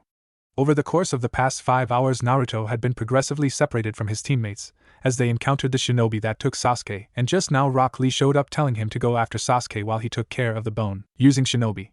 Determination set in Naruto's eyes as he raced off to fulfill his promise to Sakura. As he followed the path Sasuke left in, Naruto's mind was able to drift back to what happened just after he and the others escaped from prison made of earth. The Konoha Genin were standing outside of the crumbled prison behind the tree Naruto caused to grow. The Genin and even the Otonin were looking at him with awe and confusion. As the leader, Shikamaru decided to take the initiative and ask, Naruto, when did you learn to do that? Neji followed immediately with a question of his own. A better question would be how you learned to use that jutsu? Only the Shodame Hokage has been known to use the Makidan, wood element, jutsus. Guys, I think we have more important to worry about, commented Kiba, reminding the others they were in the middle of a battle during a high-class mission. We need to get Sasuke back, Naruto said, trying to divert attention from him. I'll tell you when we get back. This is so troublesome, Shikamaru grumbled. Fine, right after the mission you can tell us. Now how do we take care of this guy? You guys go on ahead, Chuji stated. I'll handle him. Chuji? Shikamaru asked. He was worried about his friend, knowing that the plump Genin had wanted to prove himself ever since the Chunin exam. Chuji had found his abilities somewhat lacking since then. Power like that displayed Lee, Naruto, Neji, and Sasuke would make just about anyone feel inferior. Shikamaru felt the same, but with his intelligence he could hold his own. Chuji did not think he could. Trust me, Shika, I won't lose to him, Chuji replied. His voice and face were dead serious. He was going to beat the large Oto shinobi or die trying. All right, Chuji will leave him to you, Shikamaru said. Let's go, guys, we still need to get that troublesome Sasuke back. The others nodded and jumped away, and Chuji began the of his young life. Naruto knew that when this was all over he would have a lot of explaining to do, to Shikamaru and his friends like he promised, and to Tsunade for revealing his Makidan abilities. It would be rather difficult for Naruto to talk about, especially to his friends. For as much as he wanted people to like him, he hated talking about his past. He always felt if people knew just how bad it was they would pity him. Naruto wanted friendship, not pity. As he ran, Naruto could not help but wonder what pushed Sasuke to leave the village. He was clear that Sasuke left on his own choice, because otherwise he would not have run off after escaping from the barrel. Just was are you thinking, Sasuke? Naruto thought. About a kilometer ahead, Sasuke had finally reached the border between Fire Country and Rice Field Country. As he stood near a good-sized river's edge, he hesitated for a moment, wondering if his choice was the correct one. His pause was only momentary, however, as he crossed the border, knowing that by doing so he would be declared a nukenin, and would probably be hunted down for the rest of his life. It was rather ironic that Sasuke did not see that in his need to destroy his brother he had become just like him, a traitor to Konoha. Naruto arrived on the scene just as Sasuke crossed the border into Rice Field Country. Sasuke! Naruto called. Sasuke stopped and turned to face Naruto. When he saw him, Sasuke smirked at the arrival. I knew he would show up. Now I can achieve the Manjikyu Sharingan. Combined with Orochimaru's curse seal, I'll be stronger than Itachi. When Naruto finally caught up to Sasuke, he started to yell, What the hell do you think you're doing running away from Konoha? I'm not running, Dobe, Sasuke answered. I'm just seeking power to kill my brother. And if you plan to stop me, then I'll just have to kill you. He gave no time for Naruto to think about what he said and attacked the blonde. He moved faster than Naruto previously saw and landed a hard punch to Naruto's stomach, followed by a spinning back fist that sent Naruto close to the river's edge near 2 giant statues and a large waterfall. Naruto quickly got to his feet just as Sasuke was upon him, and dodged to his left to avoid Sasuke's sidekick. When he did, Naruto countered with a sweep kick that kicked Sasuke off balance, sending him to the ground. In his time with Yamato, Naruto not only learned new Makidan, wood element, jutsus, but also improved his taijutsu as well. No one expected Yamato, and Naruto actually knew this, so Naruto caught Sasuke by surprise. But he would not do that again. Kagebushin no Jutsu. Shadow Clone. 5 more Narutos appeared in a puff of smoke, and they all charged Sasuke. Sasuke was able to roll out of the way before the first Naruto was at him. As he stood up and blocked the punch from the Naruto, and with a palm to the face destroyed that one in a burst of smoke. 2 others followed soon after with a kick to face and an elbow to the head. The last 3 were able to land 2 punches and a kick to Sasuke's knee, once again dropping to the ground. As Sasuke fell to one knee, Naruto tried to kick him in the face. Sasuke was able to punch Naruto in the stomach, destroying yet another clone. When he looked around, he saw the other 2 Narutos a few paces back. He recognized what they were doing from the rooftop. It's that jutsu again, Sasuke thought. He quickly turned on his Sharingan and performed the hand seals necessary for his strongest attack, Chidori. Rasengan, Naruto said as he completed the jutsu. The Kage Bushin grabbed Naruto by free hand, spun and threw Naruto at Sasuke as the Uchiha ran at him at top speed. The collision between the jutsus caused a huge explosion that knocking Naruto and Sasuke back. Sasuke was blown into a nearby tree, but Naruto, being near the river, was blown back into the water.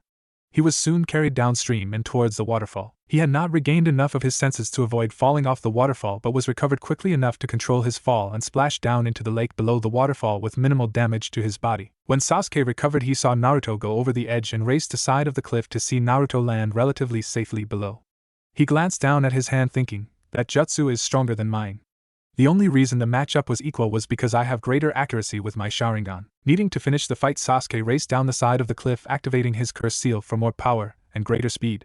Soon he was running across the surface of the lake. He was able to do this because he copied the skill just a few minutes ago from Naruto. He was able to catch Naruto off guard and picked him up by the collar of his orange jacket as he powered up his Chidori a second time. Naruto felt his body being lifted by a strong grip. When he looked at the person who was lifting him up, his eyes widened, seeing the curse seal activated on Sasuke. Sasuke, what AARHHHHHHHH? Naruto's question was cut off as Sasuke jammed his chakra-powered hand into Naruto's body. Sasuke had to smirk as he plunged his hand into Naruto's chest. The wound was fatal, and even if there were a medical need close by, there would be no possible way to heal the wound in time. You were able to dodge my Chidori at the last second and avoided the instant kill, Sasuke said. But your lung has been almost completely destroyed and you can't use your right arm either. You won't even be able to use any jutsu now. He extracted his hand but was still holding Naruto up with the other. You'll be dead in a matter of moments. Sasuke trailed off as he felt Naruto begin to stir with the wound and the blood loss. Naruto should not have been able to move at all. At this moment, however, he started to reach for Sasuke's hand with his own. As he brought his hand up, Sasuke took note that it was not a normal hand that gripped his wrist. The hand no longer contained blunt fingernails but instead possessed flesh-rendering claws. As Naruto began to squeeze, Sasuke felt pain shoot through his wrist. When he looked at Naruto's face, he saw blood-red eyes with cat-like pupil and sharper fangs than he had ever seen on any Inuzuka. Naruto let out a demonic growl as Sasuke struggled to get free. I won't let you leave, Sasuke. Sasuke, feeling fear from the voice and the amount of chakra Naruto was radiating, desperately looked for a way to extract himself from Naruto's vice grim.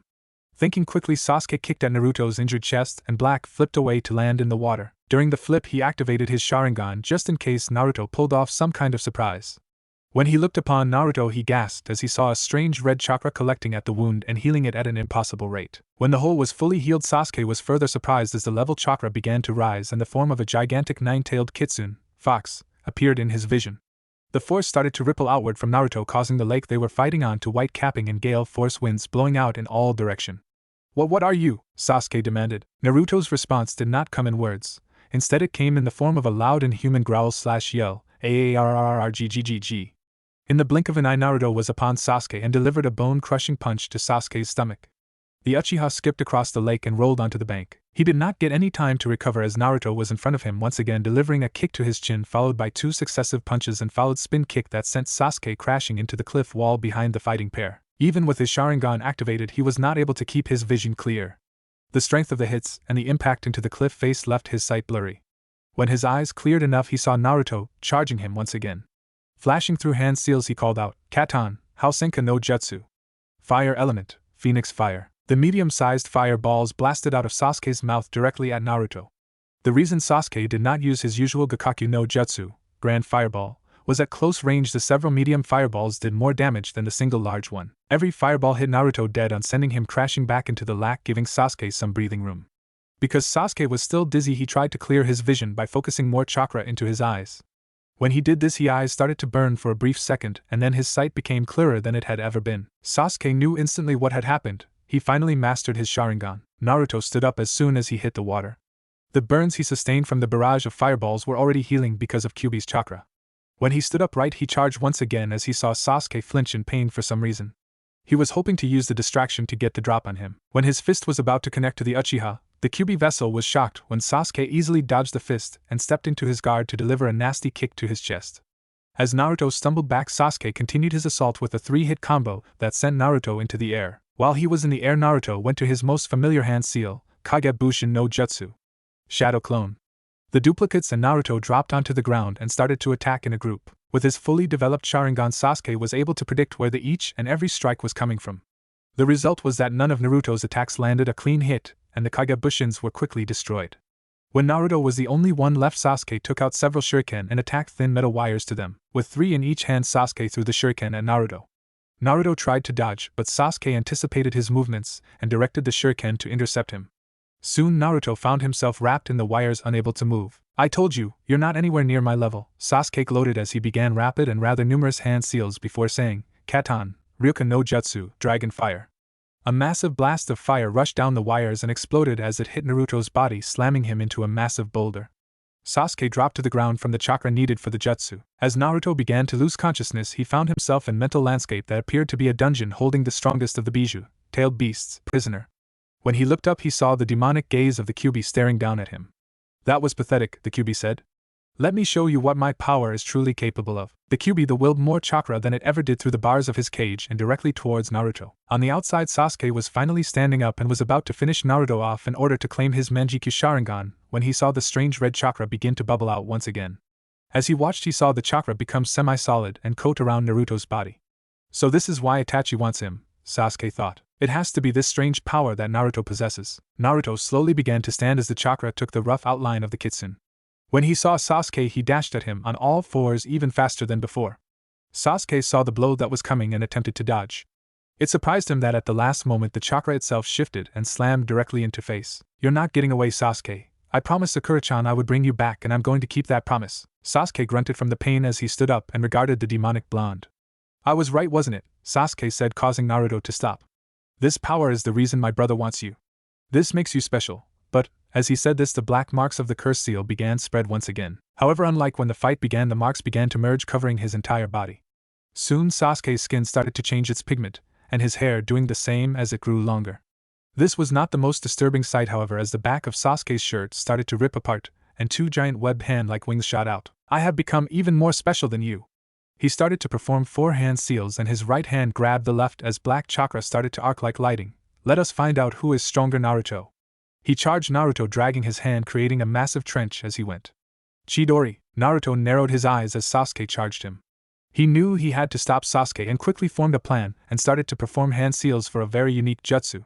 "You better believe I'll show you who's stronger." Sasuke watched the unfamiliar seal sequence, and was even more surprised as he did not understand how the chakra was molded. He attributed it to the red chakra Naruto was generating, so he ignored it. He increased his speed just as Naruto slammed his hands into the ground. "A Doton, earth element jutsu?" he thought. "Makidan, Kita Shibara no jutsu." "Wood element, branch bind skill," Naruto said as he slammed his hands into the ground. The Kyuubi's chakra made the jutsu much stronger than when he used it against Kabuto, and branches the size of small tree trunks shot out of the ground, wrapping around Sasuke's torso, stopping his run. "Impossible," Sasuke thought. As the top student at the academy, he knew Konoha history nearly inside and out. So he knew of the Shodame's legendary ability to control wood. The fact that Naruto performed the jutsu was inconceivable in his mind. While Sasuke was immobilized, Naruto lifted his hand with palm up.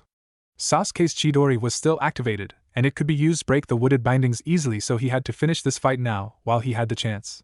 So he focused collecting chakra into the palm of his hand and began to spin and compress the chakra. Rasengan. He made the 4 steps that were in between him and the bound Sasuke and shoved the purple, because of a mixture of his chakra and the Kyuubi's, ball into his stomach.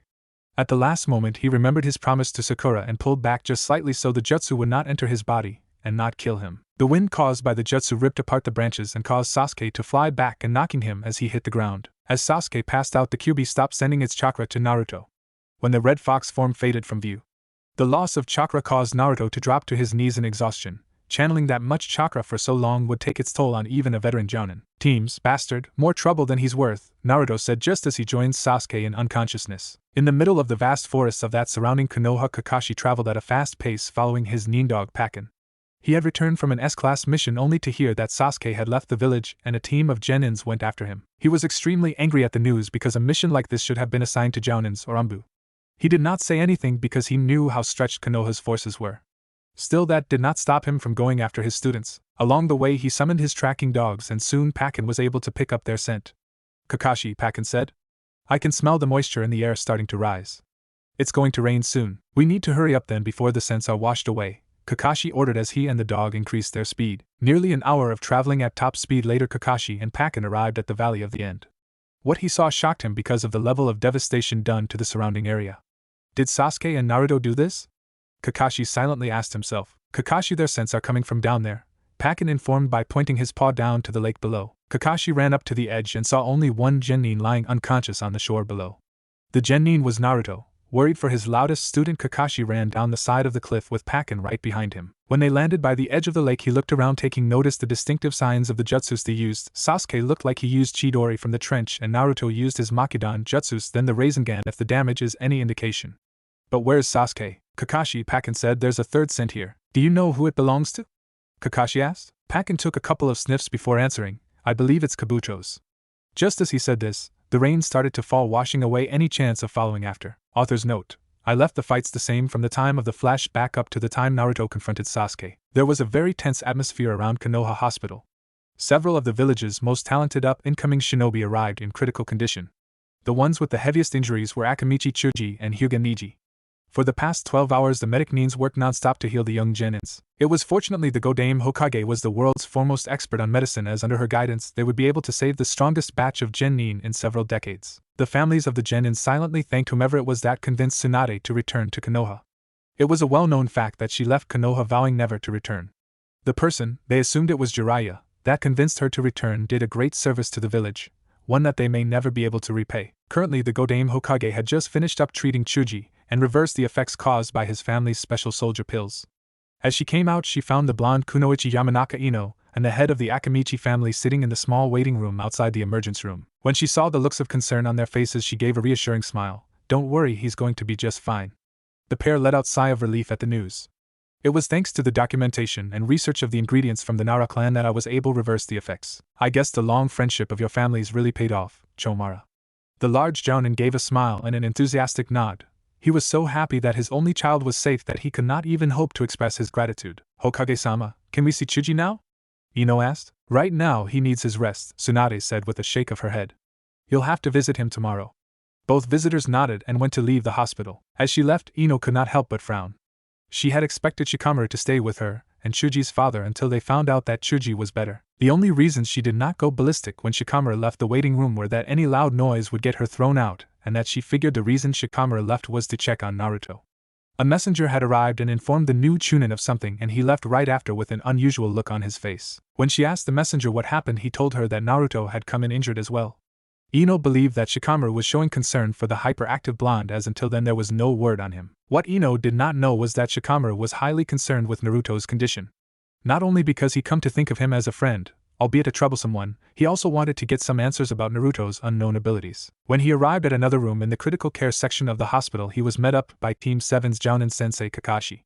Kakashi-sensei, I'm not sure how to ask this, but Shikamaru began, unsure how to approach the subject. He was not even sure Kakashi knew about Naruto's abilities. It was clear Naruto only used the Makidan, wood element, jutsus because the situation was life and death. Naruto used some rather unique jutsus. Kakashi looked at his fellow lazy genius with an arched eyebrow for a moment. All of Naruto's jutsus are unique, Kakashi thought. Still, Shikamaru is probably referring to Naruto's Makidan jutsus. You'll be informed when you're debriefed by Hokage-sama. Shikamaru reluctantly agreed, but knew he would soon have some answers to this troublesome mystery. It was fortunate for him that Tsunade arrived not long after Kakashi spoke. Even after working non-stop to heal all the genin, she still carried her stride with the energy and confidence that bespoke of her rank as Hokage. I'm glad you're here, Shikamaru. I can get your report after I check on Naruto, Tsunade said. She entered the room with Kakashi following close behind. As soon as they entered the room, Kakashi spoke up. Shikamaru said Naruto used some unique jutsu during the mission. I believe he is referring to the Makidan.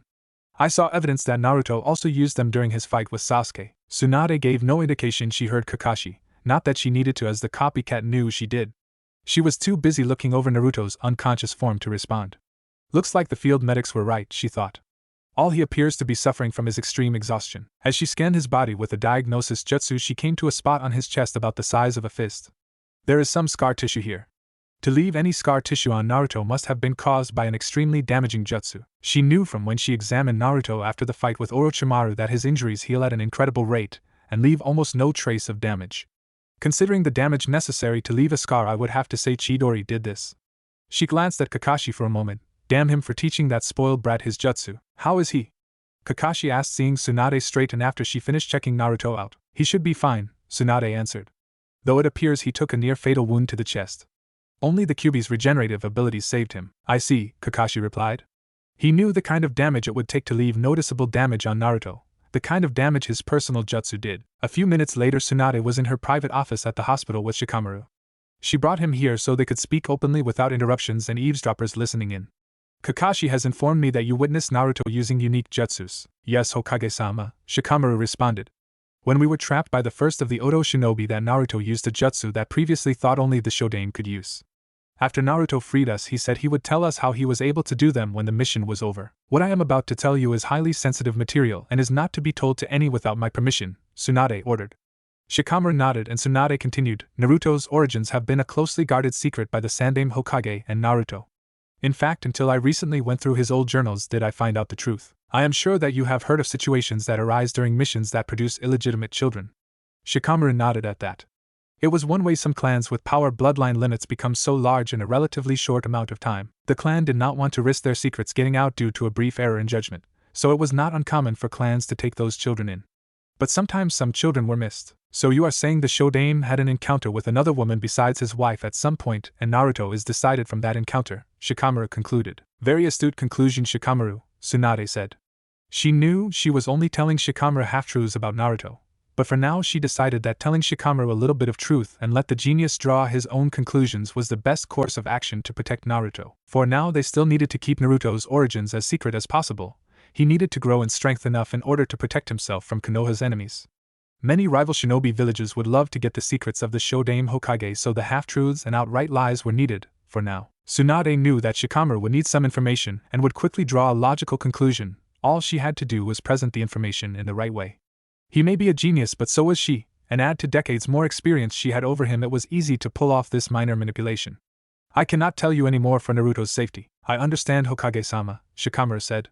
He knew there was a lot more, but he had to agree that kind of power needed to remain secret. Now tell me about the rest of the mission, Tsunade ordered. Shikamaru complied and relayed everything he knew. Hours later, Naruto woke up with Tsunade sitting next to his hospital bed. Tsunade was here to inform him of the story that was told to Shikamaru so that he does not tell any conflicting stories. After she was done, Naruto's first question was, what happened to Sasuke? Kakashi found you at the Valley of the End unconscious and alone, Tsunade began. When he arrived, one of his dogs detected Kabuto's scent. We believe that Orochimaru sent him to retrieve him.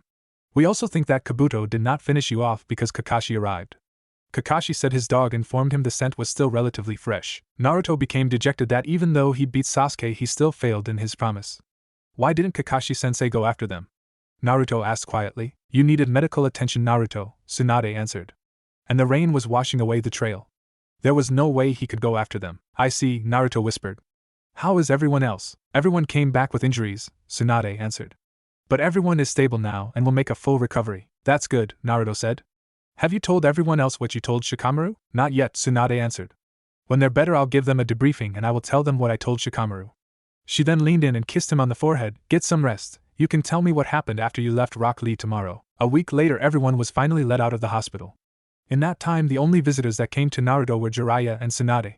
This made Naruto rather sad because he had hoped Sakura and Kakashi would come visit him.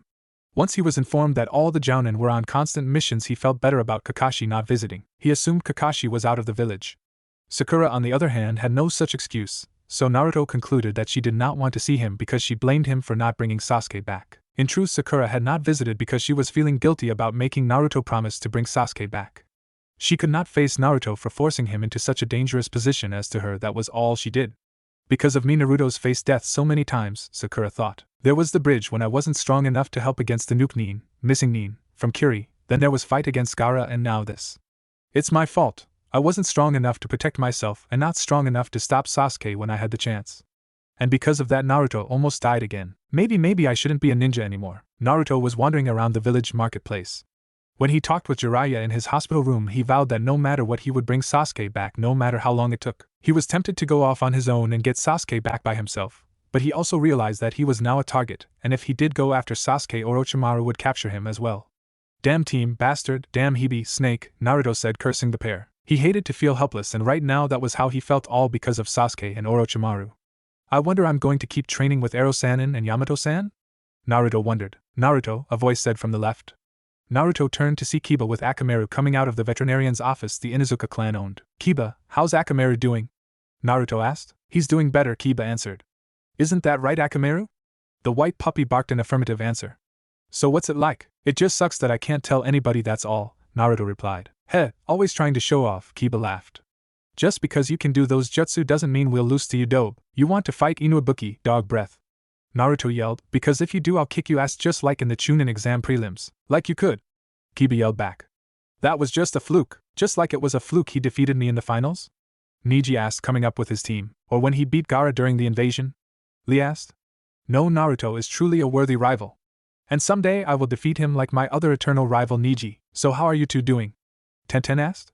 She was obviously referring to their injuries from the recent retrieval mission. I'm fine and Akamaru will be ready to start training again in a couple of days, Kiba answered. I'm great. Naruto answered. In fact, I've been fit for training since I left the hospital. Neji raised an eyebrow at that. Chakra exhaustion caused shinobi to be laid up for weeks usually, and even then they don't return to 100% right away. Just one more mystery that surrounds him, Neji thought. Just how many secrets does he have? Neji had been able to detect that Tsunade was holding back a lot of information when she debriefed the team earlier that week. He asked Hayashi what he knew about Naruto after he defeated him during the Chunin exam. All Hayashi would say was that Naruto had a hidden power that he was not able to talk about. Neji at first thought it was the Makidan jutsus, but now he felt Hayashi was referring to something else. It probably has to do with that strange red chakra he was able to produce when he fought me. Well, I've got to get going, Kiba said. My team is scheduled to do a lame D-class mission. It's all we're allowed to take until the docs say I'm back to full health. Don't forget to take Hinata-sama with you, Kiba, Neji said. His statement earned an eat from around the corner. The Hyuga progeny knew his cousin was once again following Naruto around. Kiba nodded and walked in Hinata's direction. Come on, Hinata, Kurenai-sensei and Shino are probably already waiting for us. Hinata cautiously stepped out from the corner, pocking her fingers together. Gee, goodbye and Naruto-ke-kun. She quickly ran off after Kiba before Naruto could respond. She sure can be weird, Naruto mused silently. In the Hokage's office a discussion was taking place that would decide the next few years of Naruto's life. According to my information network, Akatsuki has gone into hiding, Jiraiya informed the other two. They should not be active again for another 3 years. So that means Naruto is safe from them for the time being, Yamato replied. But that still leaves Orochimaru, Tsunade countered. He wants the power, and the easiest way for him to get it would be to kidnap Naruto. For now we don't have to worry about that either, Jiraiya said. The information I discovered about the immortality jutsu he created needs at least 3 years to perform again, but it also takes him months to adjust to the new body so that he is up to full strength, coupled with the fact that 5 of his best shinobi are now dead, Yamato added. For now Naruto is safe. I've spoke with Naruto, Jiraiya said. He's adamant that he goes after Sasuke and I doubt there's anything we can do to stop him. I agree, the brat can be incredibly stubborn. So the question is, what do we do now? Tsunade asked. The ideal solution is for you two to take Naruto away to train without telling anyone where you're going. But I can't afford to have one of my best Anbu captains just take off while we're rebuilding. We need every active shinobi and kunoichi we have. For now we can train him here, Yamato suggested. You said it yourself, Jiraiya-sama. There will be no threats from Akatsuki and Orochimaru for at least a few months. Train him here for the next few months, then we go off to train him away from the village, Jiraiya continued. The best estimates anyone can make is that Konoha will be under repairs and recovering from the attack in terms of mission loads for at least a year, Tsunade said. Even after a few months he'll still be needed for the mission load. So we both train him here for the next 6 months, Jiraiya said. Then I take him with Shodame's scrolls and train him in private. Finish teaching him the basics of Shodame's jutsus and let him learn the advanced jutsus on his own, Yamato replied. It would help him in his development, Jiraiya added. What usually stunts a shinobi's growth is a sensei holding their hand too much. A student should learn to develop and learn jutsus on their own. Naruto already has a talent for that anyway. He learned Kagebushin, Shadow Clone, on his own and only needed to be shown the stages of Rasengan once, and he worked it out on his own. Alright, Tsunade concluded. Jiraiya, you'll train Naruto, and Yamato you'll give supplemental instruction him when in between missions for the next 6 months. Afterwards Jiraiya, you'll take him away to train. In a darkened chamber deep in one of the underground bases that made up the Oto Sound hidden village, Kabuto came out of one of his many medical rooms. When he came out, the snake Sannin, whose one unbandaged eye looked highly annoyed, greeted him. How is Sasuke-kun doing? Orochimaru demanded. When Kabuto retuned with Sasuke a little over 2 weeks ago, he was very upset that his new body was in such a bad condition. Kabuto had reported that he found Sasuke unconscious with several injuries. Kabuto had also told him that the QB vessel who was also unconscious at the time. Kabuto would have brought Naruto back as well, but he detected some was coming and had to leave the area with Sasuke only. He is conscious, Orochimaru-sama, Kabuto reported. He has demanded that you start to train him. Apparently his loss to Naruto-kun has left him highly irritated. To see a person he thought was beneath him defeat him would make Sasuke-kun very angry, Orochimaru said. This will only make Sasuke-kun easier to manipulate.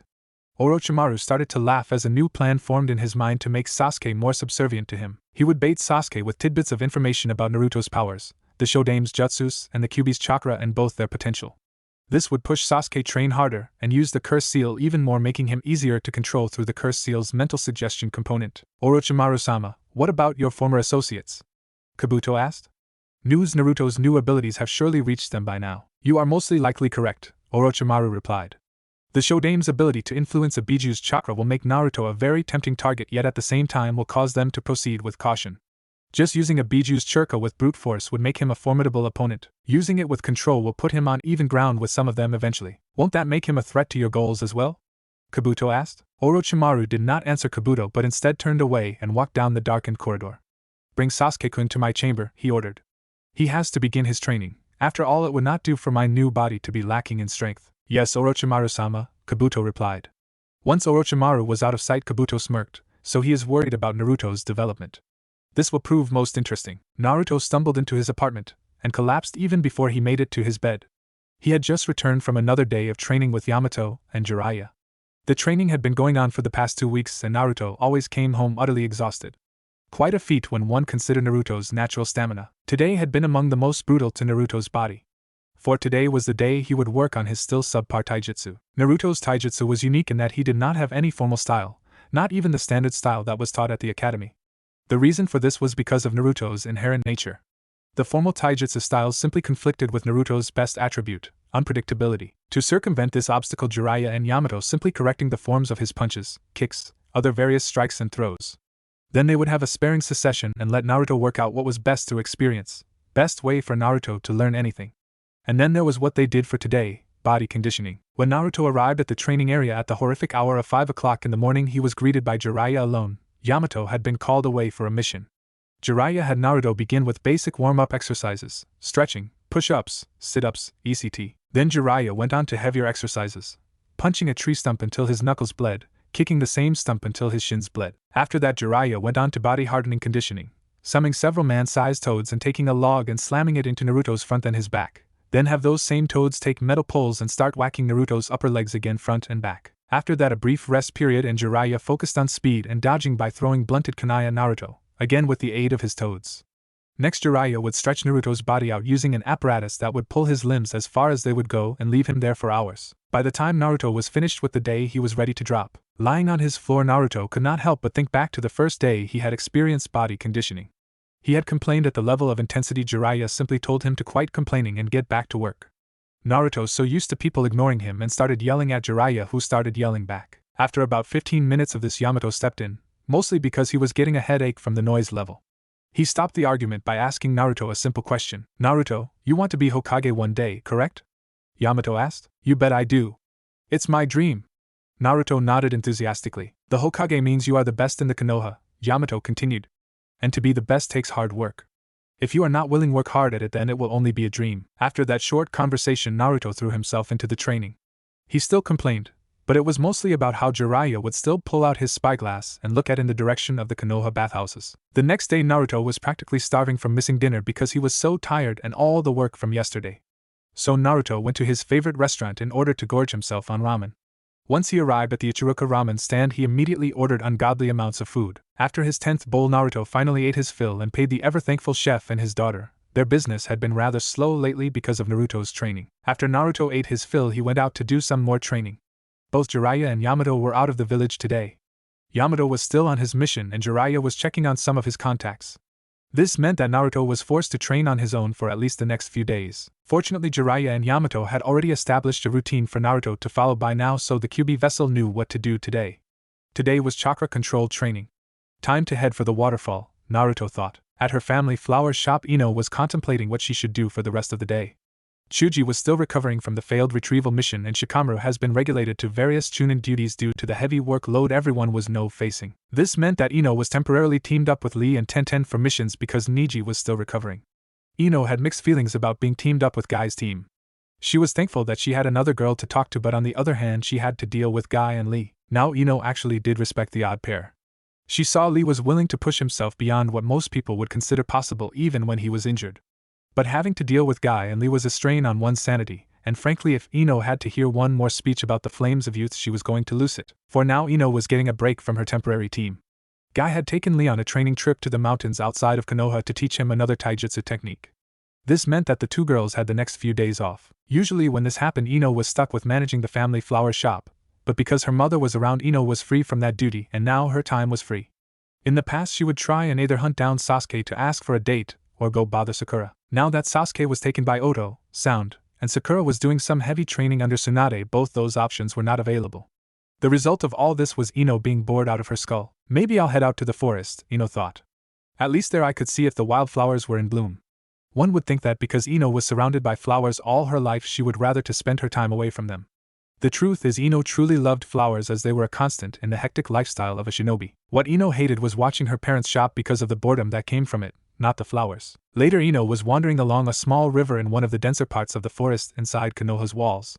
She was following it because it led to a pool at the base of a small waterfall where wild lilies grew, and following the river was the best way to reach the pool. When she arrived at the waterfall she saw a rather unusual sight. A boy in nothing but boxers standing on the river just before the water fell over edge of the small cliff. "Hey, what are you doing?" Ino called out. Naruto was performing an exercise that Jiraiya showed him during the first week of training. Standing on water right before it goes over the edge of a waterfall. This was a harder chakra control exercise than the standard water walking. Instead of just focusing on keeping afloat, one also had to keep from moving, and because water moved fastest near a waterfall, Jiraiya made Naruto stand there. Naruto's chakra control has grown greatly over the last few weeks, but he was still having trouble. The difficulty of this exercise required his entire concentration in order to keep from falling over the edge of the waterfall. This had already happened twice before, which was why he stripped all his clothes off except his boxers before his third attempt. When Naruto heard Ino's question, he immediately lost his concentration and fell over the edge of the waterfall into the pool below. Ino, seeing the boy she had yet to recognize go over the edge, she ran to edge of the cliff and looked down into the pool. To her relief, she saw the boy surface and spit out some water. When she was finally able to get a good look at him, she immediately recognized the telltale whisker-like birthmarks on his cheeks. "Naruto?" she asked. Naruto looked at the voice Ino. Both asked, "What are you doing here?" A few minutes later Naruto was out of the water and dressed, and Ino was at the base of the cliff. Ino had a slight blush on her face from when Naruto crawled out of the pool, and she saw that Naruto actually had a better body than she thought. "So what are you doing out here?" Naruto repeated the earlier question. "I was mostly taking a walk," Ino answered. "What about you? Why were you standing on the water so near the waterfall?" The fact that Naruto was standing on water was no surprise to Ino, as Naruto told her about his training under Jiraiya before the finals. But to stand near a waterfall was certainly very odd in her option. "I was training," Naruto answered. "It's harder to stand on moving water than it is on standing. Water moves fastest near a waterfall, so that increases the difficulty." "Oh," Ino replied. For the next several minutes of silence permeated the pair. As the two had never really spoken except for a handful of times, they did not have much of a foundation to start a conversation. Ino decided to end the silence with a question that had been bothering her ever since Naruto showed her his Rasengan. "Naruto, why do you train so much and so hard?" "So I can be Hokage," Naruto answered immediately. Ino looked at the other blonde genin for a moment and said, "There has to be more to it than that. It's like you're out to prove something." Ino had come to this conclusion after she remembered the fights she witnessed, and the training she saw Naruto put himself through. Being on a team with Shikamaru and having clan jutsus that dealt directly with the mind made Ino rather proficient at observing a person's and guessing their motives. Nowhere near some others like Niji, but still pretty good. After a few seconds of silence, Naruto answered in an uncharacteristic soft voice. "All my life I've tried to prove everyone wrong." "What do you mean?" Ino asked. "For as long as I can remember there have been two constants in my life," Naruto began. "One was people mostly ignored me unless I forced them to look at me by shouting at the top of my lungs or doing other things to get attention. And the other was that when people talked to me it was always telling me what I could not do or would never be able to do. So I set out to prove everyone wrong." Naruto paused to clear some bad memories that came up as he was talking. "Everyone said I would never pass the Genin exam because I would never be able to do a Bushin, clone. I passed the exam and learned how to do Kage Bushin, shadow clone. No one thought I would ever be able to beat Niji or Sasuke or even Kiba and beat all three of them. Just about everyone thinks I'll be Hokage, but just like everything else I'll prove them all that they were wrong." Silently Naruto added, And maybe then I'll be treated like a human being instead of some kind of monster. Ino looked at the other blonde genin for a long while after hearing this. She tried to imagine what it was like to stand in the middle of a crowd of people only to have people turn away and being forced to scream at the top of her lungs just to get someone to look at her. And when some did, it was just to put her down and belittle her dreams. In truth, she could picture the image easily enough because she actually saw it on those few occasions when she actually looked at Naruto, usually as a result of his yelling about something. But when she tried to call up the feelings about this, she could draw no reference, as she had always had someone to pay attention to her. Whether it was a family member, a friend or teacher, some was there for her. The only thing worse than being alone is being alone in a crowd, Ino muttered an old saying she once heard. You have no idea, Naruto replied, having heard her. I'm sorry, Ino said. It was wholly inadequate in her opinion, as she was often one of those people that told he would never succeed, but it was all she could really say. Naruto looked at her for several seconds. Very seldom did someone actually apologize to him, and even less when they meant it, so it caught him off guard when Ino said it. After about 30 seconds of silence, he gave her his signature fox-like smile. No problem. He stood back up. Well, I need to get back to training. If Yamato-sensei and Ero-senin learns I'm just sitting around, they'll probably triple my training. So I'll see you later. Naruto yelled as he ran up the cliff to reach the waterfall once more. Ino still sat on the bank of the pool for the next several minutes in silence, at least until she saw Naruto make a huge splash down in the pool once more. Ino could not help it and started laughing when Naruto surfaced and sputtered water out of his mouth. She laughed even harder when a small frog jumped on his head and gave a loud croak. Naruto sat on a tree branch of a tree he recently grew just a few days ago. Before he grew the tree to a full adult size, it was just a seedling he found in the forest. The fact that he was able to grow made the seedling to a 10-meter-high tree was a testament to his growth in the Mokuton, wood element, jutsus. At the rate he was going, he would be able to grow a tree from just a seed in a matter of weeks. In the 3 months since his training started, Naruto finally mastered the Mokusei Bushin, wood element clone, and added another 3 Mokuton jutsus: Mokusei Yoroi, wooden armor; Mokuton, Nino Yari, wood element, spear of roots; and Tei no Maka no Oto Oo, seed of tracking. In addition to his Mokuton jutsus that Yamato taught him, Jiraiya also taught Naruto a couple of other jutsus for variety: Suiton, Mizu Bakuhatsu, water element, water blast, and Kaze Dorairu, wind drill. Currently Naruto was doing a bit of multitasking for his training. He had about a dozen Kage Bushins, shadow clones, around the area. Some were training with the Tei no Maka no Oto Oo so that he would have a greater ability to sense the seed he placed on whatever he wanted to keep track of.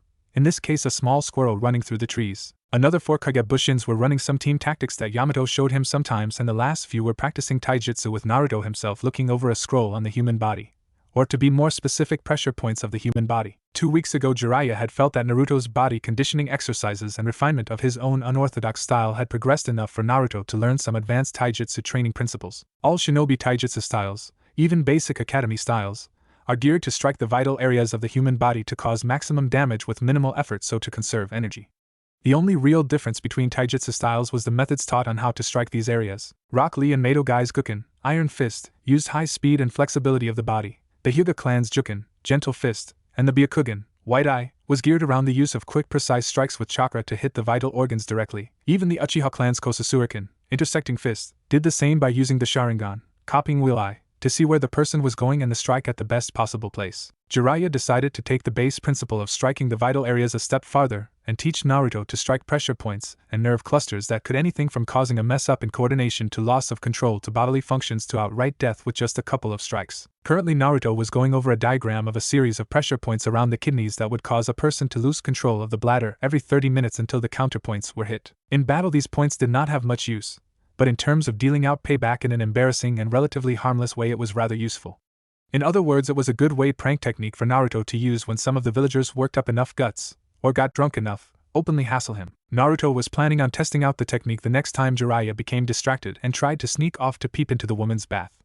Naruto could see the irony in causing problems for Jiraiya in the very area of his body the old pervert that ran his life. Yamato, who was in charge of supervising Naruto's training for the day, watched passively as yet another Kage Bushin disappeared from a combination of punches and kicks to middle abdomen area where some nerve clusters would cause a person's left side to go completely numb. To a Kage Bushin this was counted as a critical blow, and thus why it disappeared. Yamato glanced up at Naruto and noticed he paused in his study of the scroll to make another Kage Bushin and then returned to his study.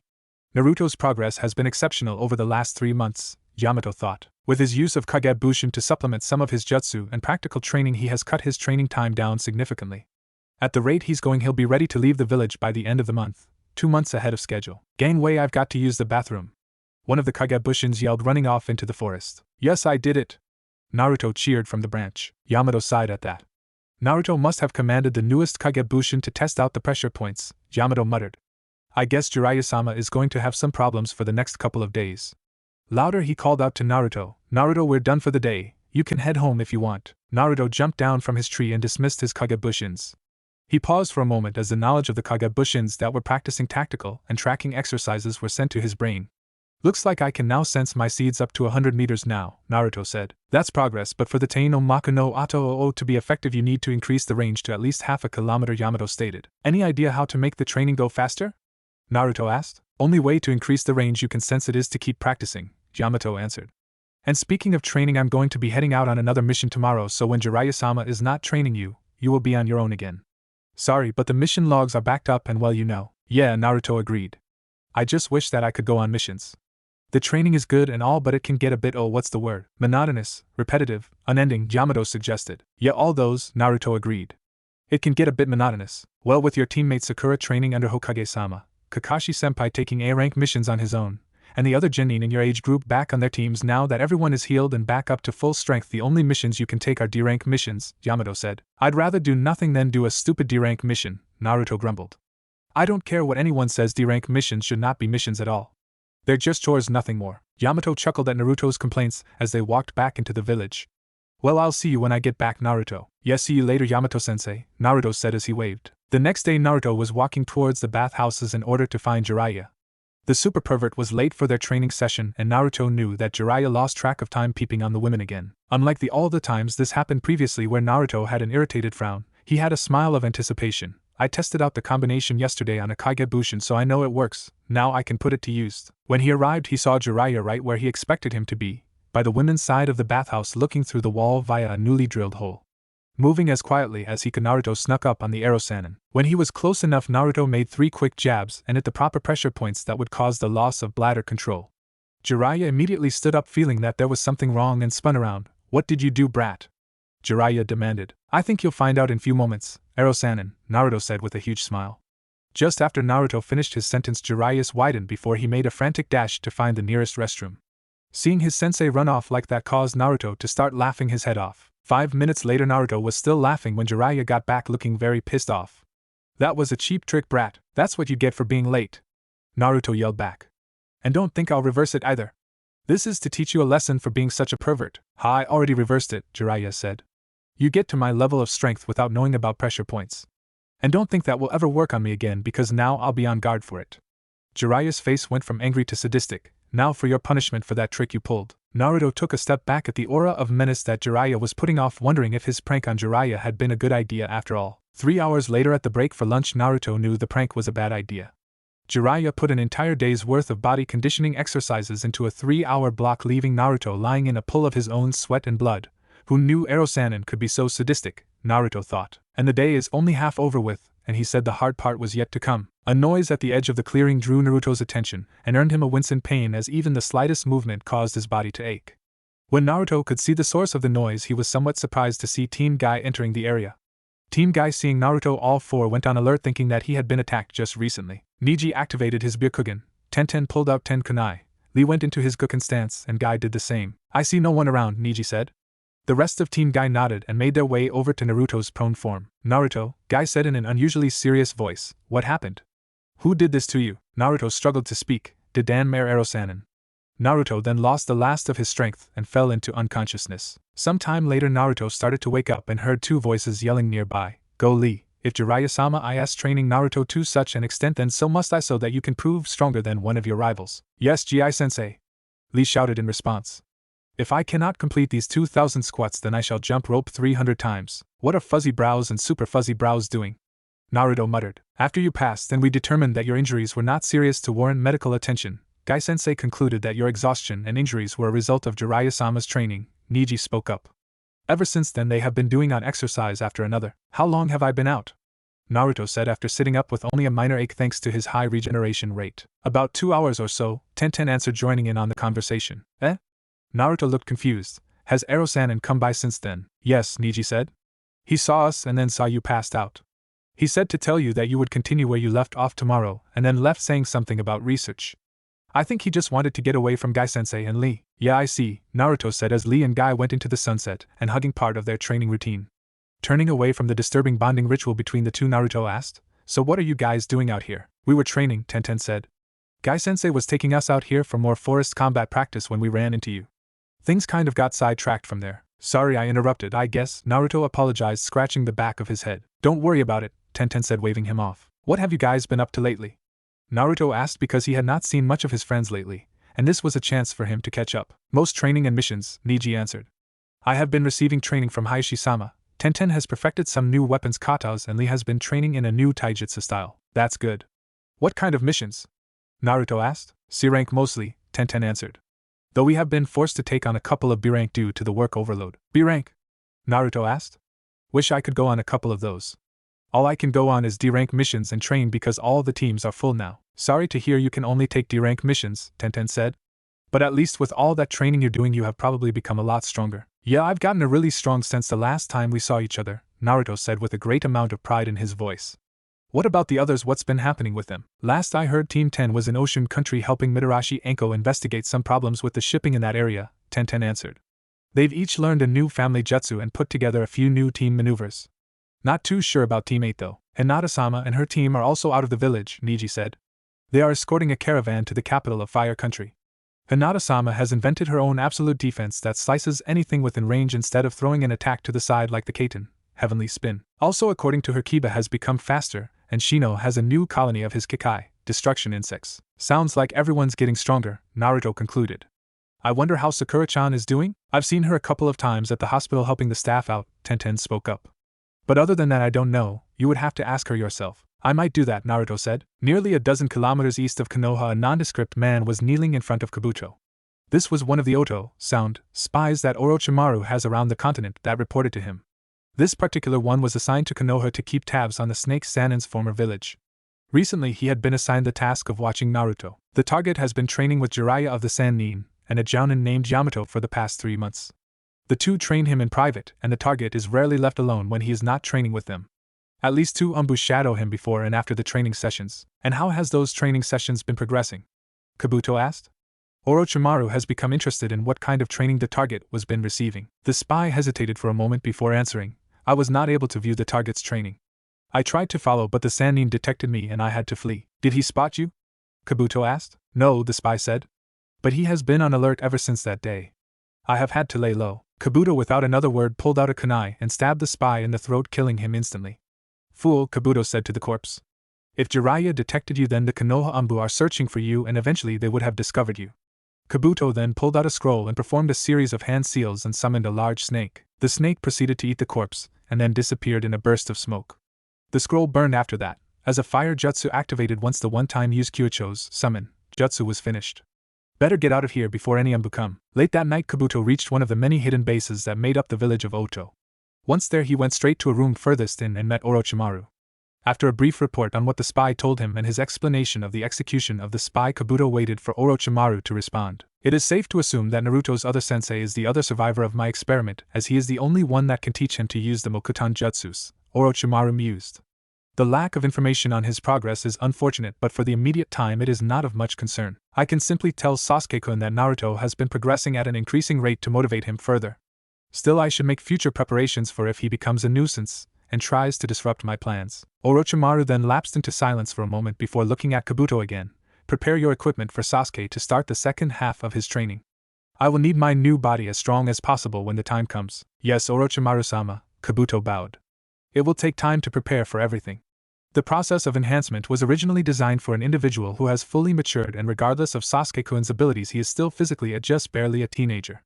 I will have to modify the process a bit before we get started." "Yes, I don't want any detrimental effects on my future body because of poor planning," Orochimaru agreed. "Do what you need to, but be quick about it.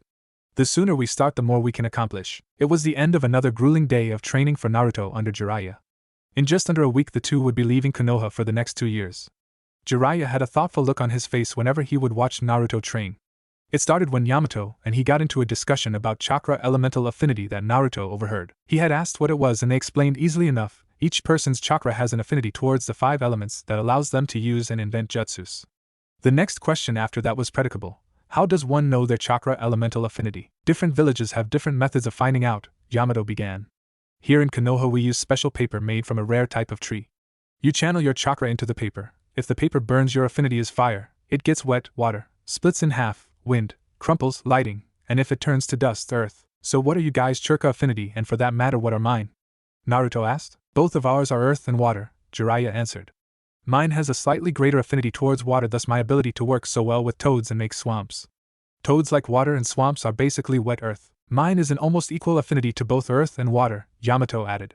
And so should yours as well. It allows us to use the Makudan, wood element. Forests require water and the earth to thrive. You know, we should probably check just to make sure, Jiraiya said while his face showed deep thought. The Kyuubi's chakra could have some unknown effect on Naruto's affinity. I'll pick some sheets of the paper and we can test him tomorrow, Yamato said. The next day Yamato showed up and produced a simple white square of paper and handed it to Naruto.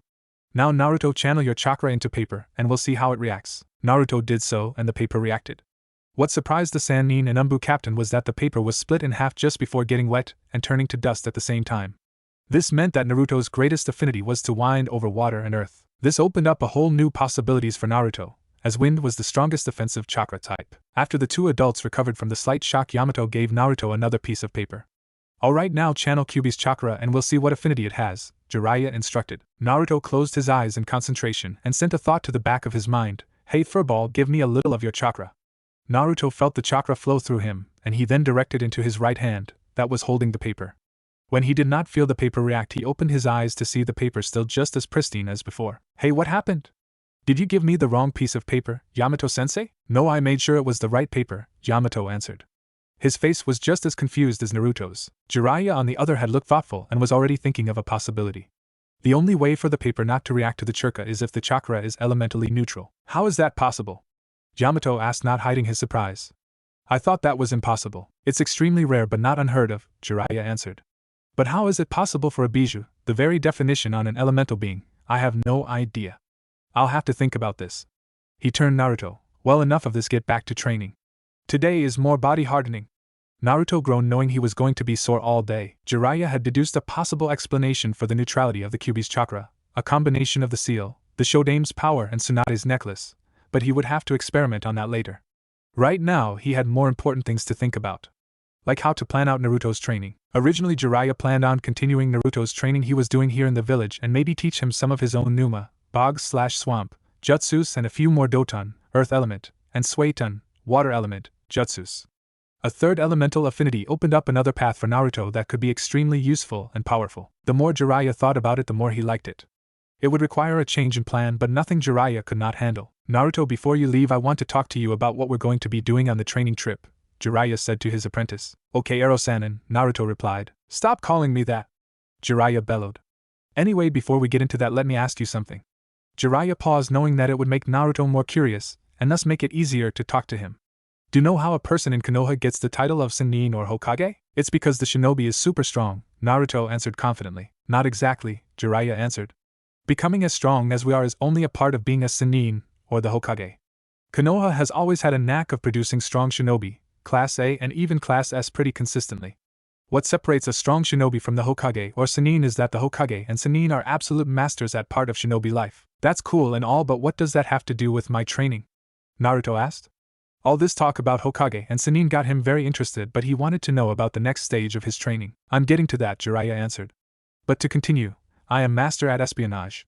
When I don't want to be found, nothing short of the Byakugan can find me. Then why are you always getting caught, girls you peep on? Naruto asked with a smirk. I occasionally indulge in S&M, Jiraiya answered with a straight face, causing Naruto to shiver. Back to the subject at hand, and this time don't interrupt. Naruto nodded and Jiraiya continued. Tsunade is a master of medicine. She knows the ins and outs of everything that goes into the profession, from jutsus to research to surgery to invention. She even holds several patent rights on medical equipment she invented. That's also why she is never truly broke from her gambling the royalties from their manufacture, and Yus bring in a huge bundle for her. Naruto could not help but smile at the news. Orochimaru is a jutsu master. He can analyze, dissect, and replicate just about any jutsu he sees, through research of course. At least unless he gets the Sharingan, that is. Naruto frowned at that. The Naiden Hokage was a Kenjutsu and a Suiton master. His skill with the sword and ability to manipulate water were greater than anyone in Kiri, Mist, has ever produced. The Yondaime was a seal master. He was the youngest Konoha ever had. He used his expertise to create dozens of seals, including the one that trapped Kyuubi, and the one that he put on some special kunai gave him his infamous Shunshin no Jutsu, body flicker, and his nickname, the Yellow Flash of Konoha. The Shodaime was a war master. He knew every aspect of battle and warfare and used that knowledge to unite the shinobi clans in Fire Country during the First Great Shinobi War and found Konoha. And finally there was the Sandaime.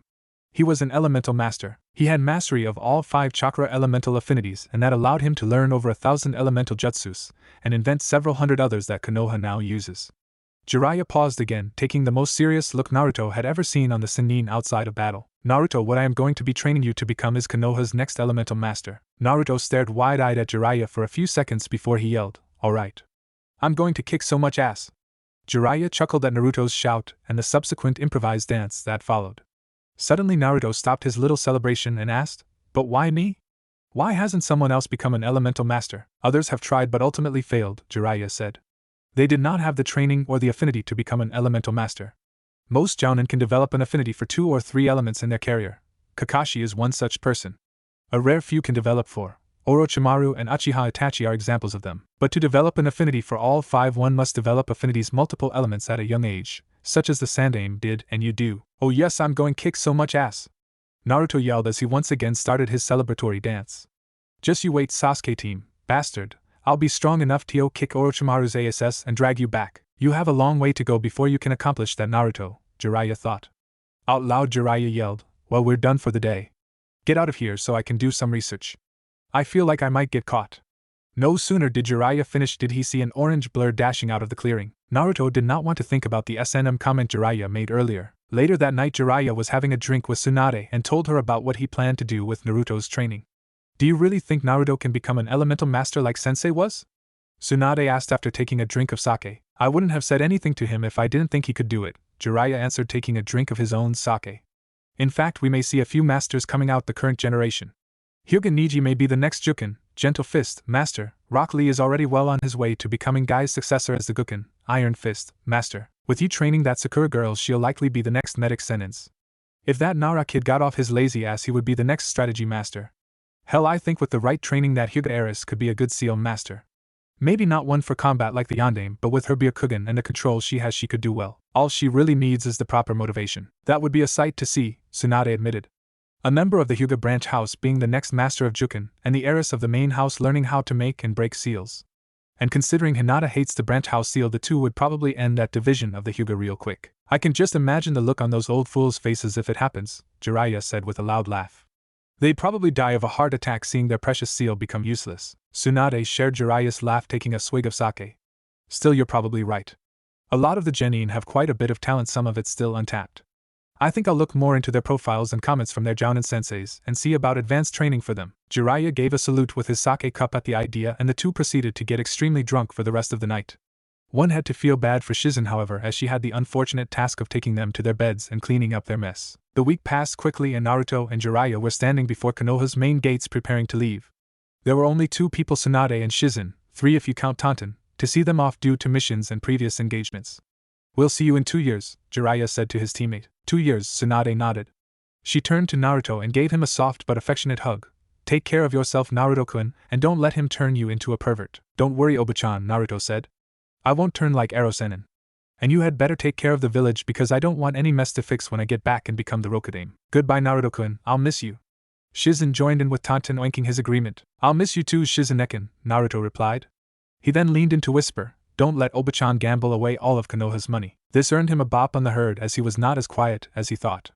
"Get going, Gaki brat, before I put you in the hospital for that," Tsunade said. "Come on, Naruto, we've got a lot of ground to cover," Jiraiya said, walking away. Naruto trotted after him, rubbing his head and waving back to Tsunade and Shizen. The 2 years since Naruto and Jiraiya left Konoha passed. For some it was faster than others.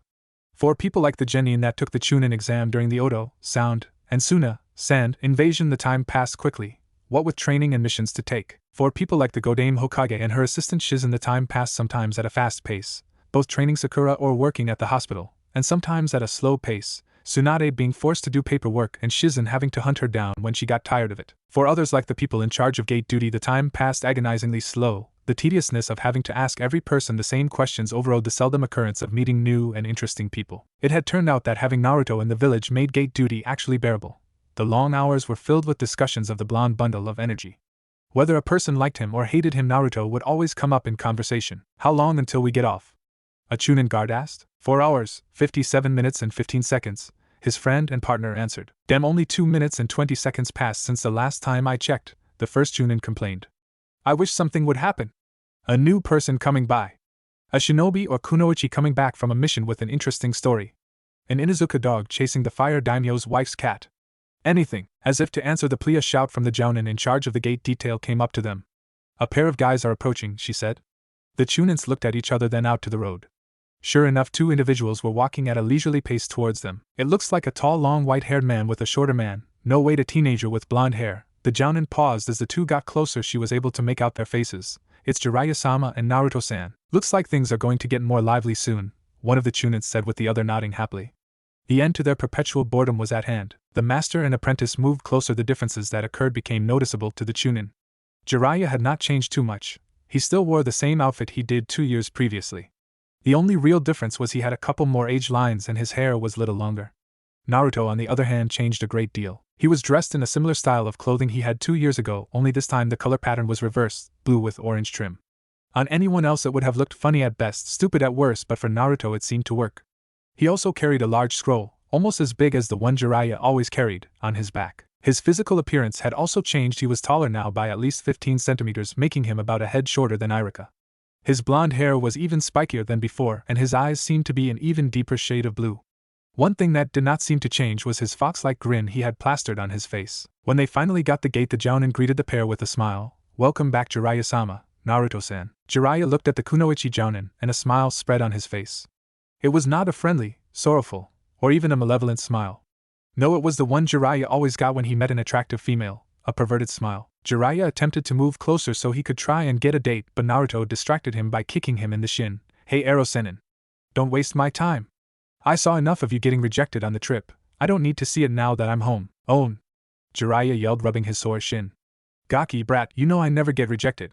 Why women all over the world dream about me every night? Only in their nightmares, Ero-senin, Naruto said flatly. How many times do I have to tell you not to call me that?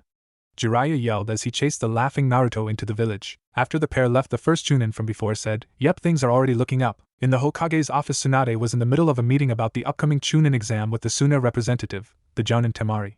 How will lodgings be handled this year? Early reports say that this exam is going to be big. Kazekage-sama has set aside the necessary room for the participants and the guests, Temari answered. He has even arranged for extra room in the stables for. Temari was cut off by an administrator Chunin busting through the door. Hokage-sama. There is a disturbance in the market. You busted into my office when Iz was holding an important meeting just to tell me about some pickpocket.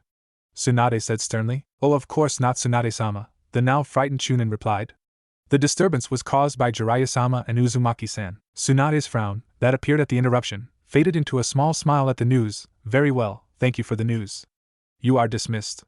The Chunin bowed and exited the office as quickly as he could. While the Chunin left, Temari smiled herself a little. So that kid is back.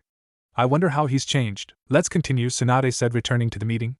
I want to finish this as soon as I can.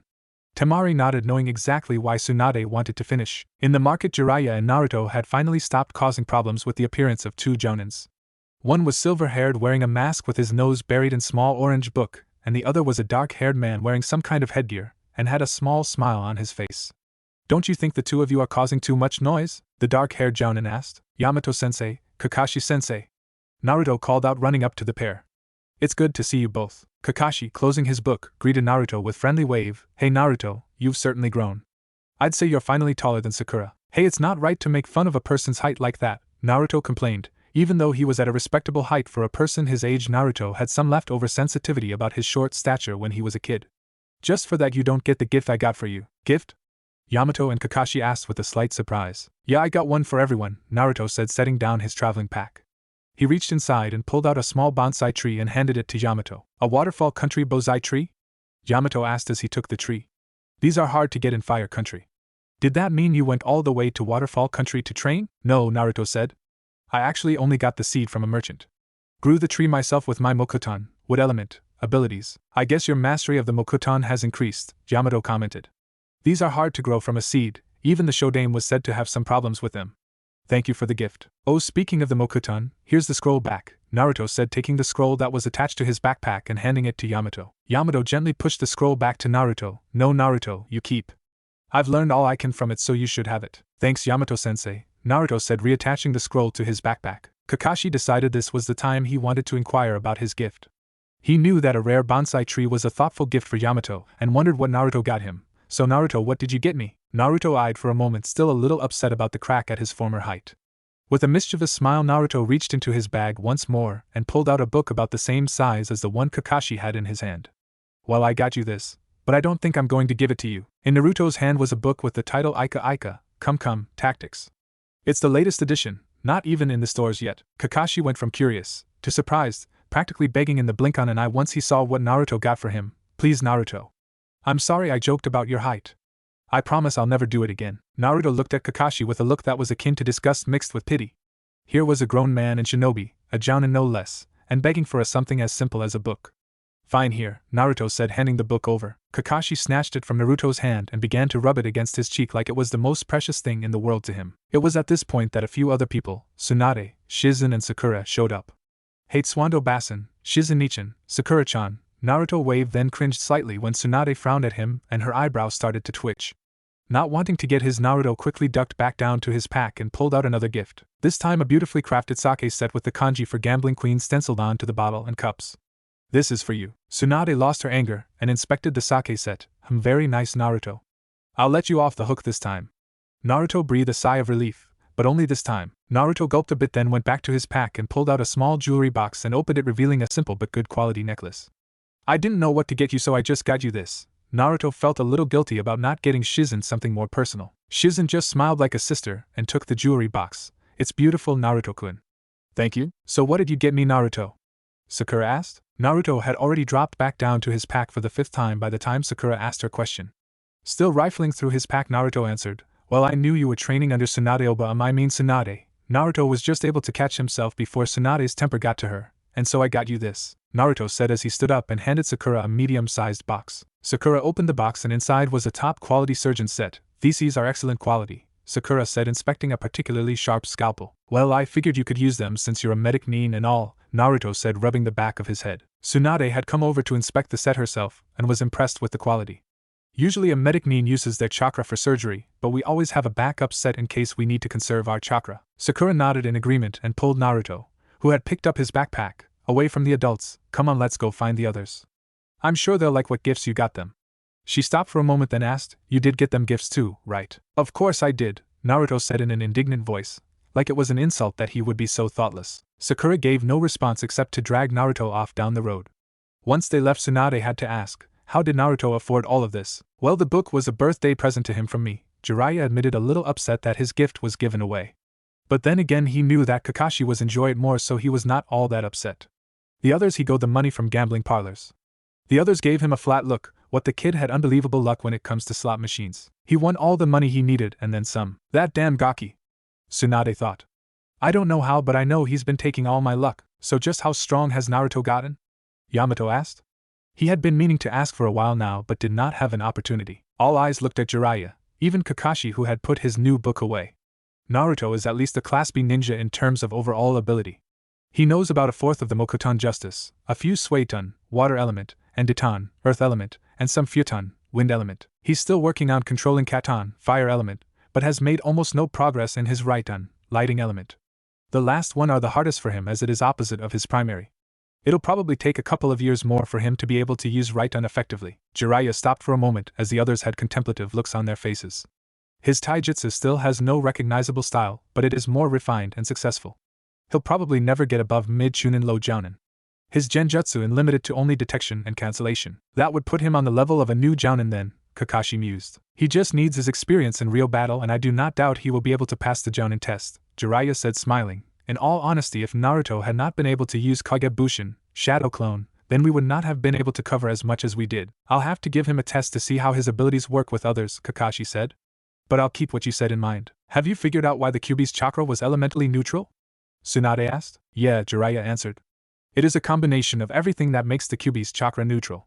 His innate ability to control a Biju's, tailed beast, chakra from Shodame, the seal, and your old necklace all act as a filter that negates the elemental nature of the chakra. Essentially, when Naruto uses the Kyuubi's chakra, it is completely neutral but still more potent than a human's.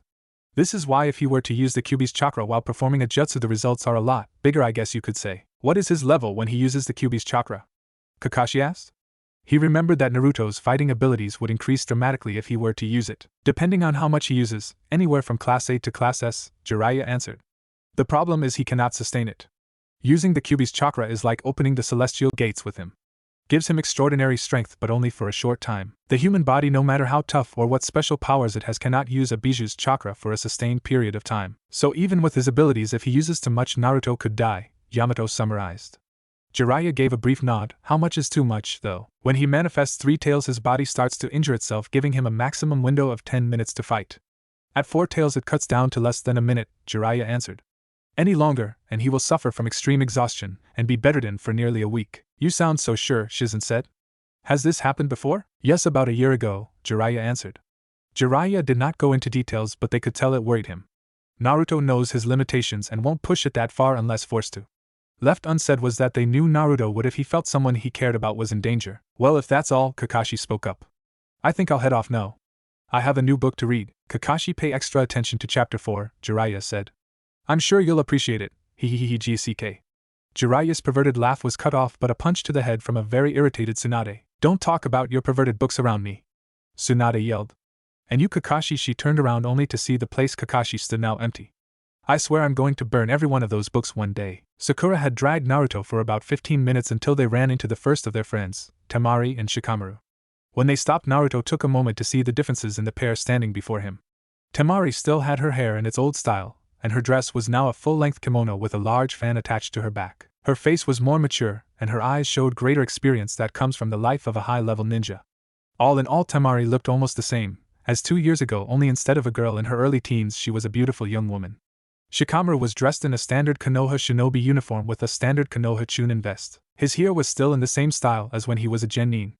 The only noticeable difference was that he was taller than before. It was almost as if growing up was touch of a bother for the lazy Chunin. Temari, Shikamaru, it's great to see you again, Naruto said with excitement. With a sigh, Shikamaru replied, I see you're just as loud as before, Naruto. I see you're not so much of a runt anymore, Temari said. Ah, that was uncalled for, Naruto whined a little. Why is everyone making fun of my height? First it was Kakashi-sensei, and now it's Temari. Naruto went into a pout for a few seconds while the two girls giggled and Shikamaru made a comment about troublesome women. This earned him a slap from both Temari and Sakura. After Shikamaru picked himself off the ground, Naruto asked, So what's been going on with you guys? What rank are? Did anything interesting happen to you while I was away?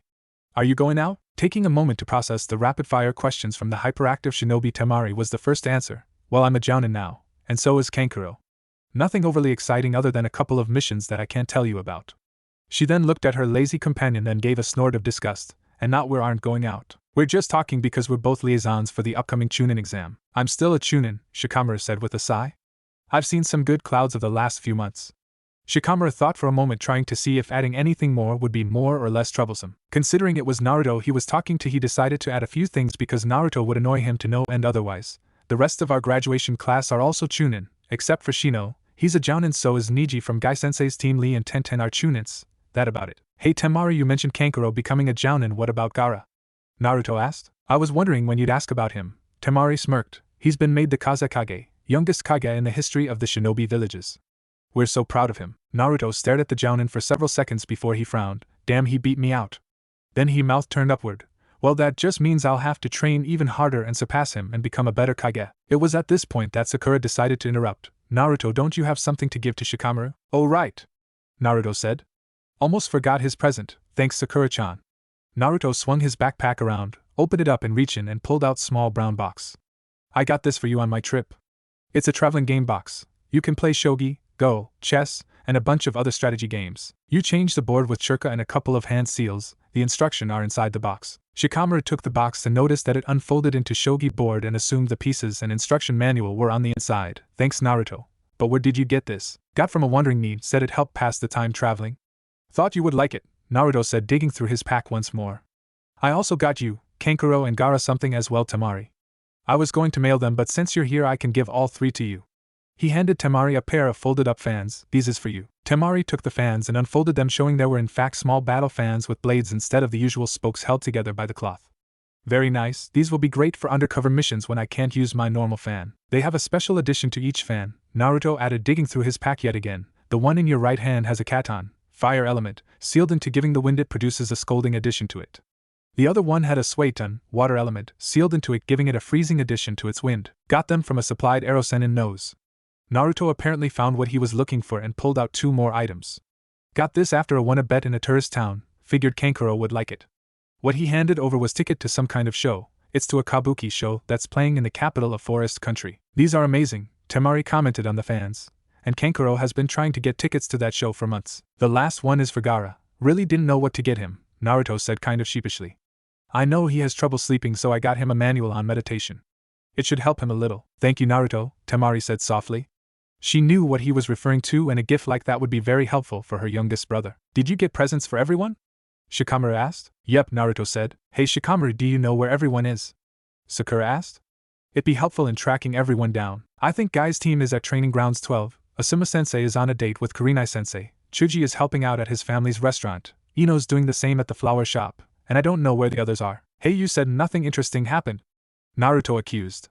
I would say Asuma-sensei and Kurenai-sensei dating is an interesting event. You asked if anything interesting happened to us. Them dating has nothing to do with me, Shikamaru replied. We probably shouldn't bother them, Sakura spoke up, so we'll find the others, thanks Shikamaru.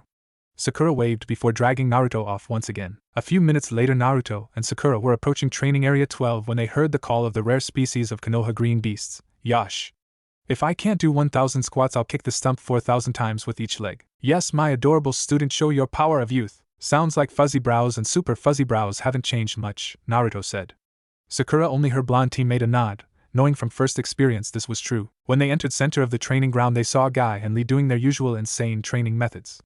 Guy looked the same, and so did the Lee, only Lee now had a Chunin vest making look even more like his idol. Niji was off to their right, seemingly staring off into the distance. Considering that his Byakugan was activated, that could be very well true.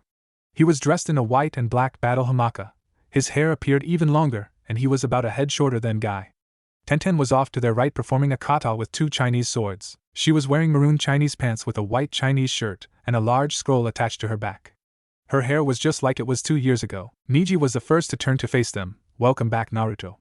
Niji's greeting caught everyone's attention and made them stop and turn. Your chakra coils seem to have increased greatly. I can only assume you have gotten stronger. You bet I have. Naruto exclaimed. You guys look stronger too. I can't wait to fight you. Yash, I look forward to the challenge. Lee said. Well, before you get into it, why don't you give them their gifts, Naruto? Sakura suggested, so they would not get sidetracked as before. Right, Naruto said, digging through his pack. The first object he brought out was a think book that looked old but taken well care of. This is for you, Fuzzy Brows. Got it from a rare bookstore. It's an old taijutsu training manual. It was written by a guy named Bruce Lee. His name is what caught my attention. Br Bruce Lee. Lee yelled. That was the name of ancestor. Lee immediately started flipping through pages, his eyes filled with tears. This is written work on Jeet-kun Do. Oh, thank you, Naruto-kun. My family has been looking for a copy of this for generations. The rest of the group were absolutely floored by the news, and it took them several minutes to recover. You're welcome, Fuzzy Brows. Naruto exclaimed before going through his pack again. This time he took out a well-made brush and ink set. Before I left, Hinata told me you like to do calligraphy, so I got this for you. I do, and think this is a well-thought-out gift, Niji admitted. For you, Tenten had trouble getting your gift because I didn't know your size, Naruto admitted, handing Tenten a clothing box. Tenten opened the box, and inside was a beautiful Chinese white dress with a golden dragon wrapping around the torso from the right hip to the left shoulder. This is gorgeous, Tenten exclaimed. Sakura too shared Tenten's opinion as she gazed at dress. Who would have thought Naruto had such a good eye for clothes, Sakura muttered. If it doesn't fit right, the lady who made said she would be willing to adjust it for you, Naruto added. Her name and how to get in touch with her are in the box. Naruto then reached into his pack for a fourth and pulled out a pair of leg bands that Lee and Guy often wore. These are you, Super Fuzzy Brow. At first I was going to get you and Fuzzy Brows the same thing, but the book changed that idea. Glad I did. Naruto took a quick glance at Lee and saw him reading his new family heirloom, then turned back to Guy. Anyway, these can adjust their weight by chakra. More you put in, the more they weigh. Yash, such thoughtful gifts from my rival student. Guy yelled, taking the weights. For once Lee did not join him as he was still reading his book. With these I shall extend my victory of my cool hip rival. Well, we have to find the others, Sakura said. We'll see you guys later. Team Guy gave absent waves of goodbye as they were all admiring their gifts. After a few minutes, Sakura spoke up again. Those gifts were really thoughtful, Naruto. I know Lee especially will enjoy his. Thanks, Sakura-chan, Naruto replied. So who's next? Ino's is pretty close, so let's head there, Sakura suggested. Naruto nodded and followed his pink-haired teammate. A few minutes later they walked in and were greeted by the bored tone of Ino's voice. Welcome to Yamanaka Flower Shop, how may I help you? You can help by being enthusiastic about seeing us, Pig, Sakura said. Forehead. What are you doing here? Ino asked, perking up because she now had an excuse to leave the counter, and possibly the store. And is that Naruto? Yep, just got back a couple of hours ago, Naruto answered. We're finding everyone so I can give them the presents I got while on my trip. You got me a present? Ino said, coming out from behind the counter. When she did, Naruto took notice that Ino had changed her outfit a little. It was the same general style and color but was made of a stronger material, probably for heavy missions. Her hair was the same style, only longer, and her face lost the roundness of lingering childhood, and now she was a lovely young woman. Yeah, Naruto answered, pulling out yet another gift. This is a rare orchid from called the dusk orchid, because it only blooms at dusk. Thought you like it because you grew up around so many flowers. I've heard of this orchid, Ino said. They're hard to grow, and yes, I do like flowers, I just don't like selling them. Sorry to cut this short, but it's starting to get late, and we still have some other people to meet, Sakura said. We can all catch up later. Yes, sure, Ino said, admiring the flower. I've got to go talk to my Okasan, Mom, about taking care of this little beauty, don't want it to die. Sakura and Naruto gave a quick goodbye at that and left for their next destination, which was Chuji's family's restaurant. It was not far from Ino's, so the trip did not take too long. When they entered, they were greeted by their large friend, now sporting the traditional Akimichi hairstyle. Currently he was wearing a restaurant uniform, but from his exposed arms a lot of Chuji's fat had been traded in for extremely dense muscles that only hinted at the power the young Chunin now had. Naruto, Sakura, Shikamaru said you would probably show up, Chuji exclaimed. You're looking great, Naruto. You are too, Naruto replied. You don't look so big boned, more like big muscled. Hee thanks, Chuji responded. So what's this about a gift you supposedly got me? Got right here, Naruto said, tapping his bag, now much less stuffed after unloading so many presents. Here's a cookbook from I found in the same bookstore I got Fuzzy Brow's present in. The recipes are supposed to be really good. I'm not that good of a cook, so I don't know yet. Itarian? Chuji said, trying to sound out the type of food the book detailed. Thanks, Naruto. I'll see what I can do. After that I'll let you have the second try. Second, why not the first? Naruto asked. Because a good chef always tries his own food first to know he gets it right, Chuji said with a great belly laugh. I'll see you guys later, the dinner rush is about to start. Yeah, we should be going too, Sakura said. You know, Chuji's mention of dinner made me realize how hungry I am, Naruto said. And I have been in Konoha for hours and haven't had ichirakus at all. Well then let's go, Sakura said. I'll even pay for a bowl for the surgical supplies you got. Thanks, Sakura-chan, Naruto exclaimed, rushing off to Ichiraku. When Sakura had finally arrived, she saw Naruto had claimed his old stool, and was now on his fifth bowl. As she sat down and ordered, she could not help but think, glad I only said one bowl. It was when Naruto reached his 10th bowl, 2 minutes after Sakura arrived, that another person joined them. Welcome back, Naruto. Naruto stopped mid-slurp and turned to the person that spoke. Thanks, Irika-sensei, Naruto greeted, after finishing the bowl. Placing it back on the counter, Naruto reached down to his pack and fished out his gift for Irika. Here, Irika took the small box Naruto gave him and opened it up. Inside was a small statue of a father holding his son. The gift symbolism was not lost on anyone who knew the pair's history. The statue was Naruto's way of saying that he considered the father that he never had. Thank you, Naruto, this means a lot. Naruto gave a big foxy grin before turning to Ichiraku and his daughter. Don't think I forgot about you two either. Naruto reached into his pack once more, withdrawing 2 more packages. For you, Ojizen, old man/grandpa, I got a book called 1001 Ramen Recipes from Around the World. You'll be happy to know some of yours are in there as well. For you, Nei-chan, older sister, I got you a necklace like I got for Shizen-ichan. I hope you like it. It's beautiful, Naruto, I am, replied, slipping the blue necklace over her head. These are some pretty good recipes, Naruto, Tochi said, flipping through the book. Thanks, this will help expand our menu and bring more people in. Well, I need to get back home, Naruto, Sakura said, paying for 1 bowl of ramen. I'll see you tomorrow so we can distribute the rest of your gifts. After that I think Kakashi-sensei will want to test our abilities, so you have better get some rest. Good night, Sakura-chan, Naruto said, and don't worry, I'll leave after talking with Irika-sensei for a bit. Sakura gave a smile and a nod before heading home. After she left, Naruto turned to Irika. So what have you been doing since I was gone? Well, mostly teaching, helping out in the mission room and going on the occasional field mission, Irika answered. Pretty much the same as before. Orochimaru and his friends have graduated and are on the same team. Really? Naruto asked. Who's their sensei? Anyone I know? I think so, Irika answered. He's the Jounin Ibisu. Naruto gave a mischievous fox-like smile when he heard that. Oh, I just Konohamaru is going to love my present then. Irika could not help but feel very worried when he heard Naruto say that. The next day Naruto met with Sakura outside his apartment building early in the morning because, just like Sakura predicted, Kakashi left a message for them saying he would meet them that afternoon to test their abilities. Fortunately, that had also received messages from the rest of their friends that they would all meet in one place so Naruto could give out the rest of his presents. They all decided to meet early because of missions. So with a quick good morning exchange, Naruto and Sakura went to meet the group outside the Hokage Tower. When they arrived, they met Kurenai's team, Asuma, and Konohamaru Corp and Ebisu waiting for them. Naruto saw the changes they went through over the last 2 years. Hinata had grown him into a young woman that would turn many men's heads. Though she still wore baggy clothes, they still gave a glimpse of what her figure may look like. Kiba looked similar to before, only now sported a chunin vest. Akamaru was simply bigger, about the size of a very large wolf. Shino was even more covered with a large baggy hooded sweat jacket and long pants. Ebisu, Kurenai and Asuma were no different. Konohamaru had grown several centimeters and now wore a green shirt and brown pants but still had his scarf. Moegi had longer hair and wore a pink shirt and blue pants. Udan still wore glasses and now had on a black one-piece loose jumpsuit. All three now proudly wore a Hittite forehead proctor on their heads. Considering the presents I've heard about from Shikamaru and the others about the presents you gave them, I can honestly say I'm rather excited about what you're going to give me, Naruto, Asuma said. Well then I guess I'll save you for last, Naruto said with a smug smile, causing Asuma frown a bit. Well, let's start with you, Shino. Naruto reached into his bag and pulled out a bug container. On the inside was blue praying mantis. Got her from a guy near the border between Fire Country and Wave Country. I have never seen a praying mantis like this before, Shino said quietly. Thank you. Next for you, Hinata, I got you this. Naruto pulled out a brush and ink set similar to what he gave Neji but with subtle differences. For one thing, there were several seals on the brush and inkwell. Rasengan told me you would be studying seals. Hinata gave a shy nod. Good, then I didn't mess up. This is a special ink set that makes making seals easier. Thank you, Naruto-kun, Hinata said with a blush, cradling the set like it was fine china. For the flea bad and his dog, Naruto began. Hey! Kiba yelled, causing several people to laugh. I got these. Naruto held up a collar and a leash, causing Kiba to become steaming mad.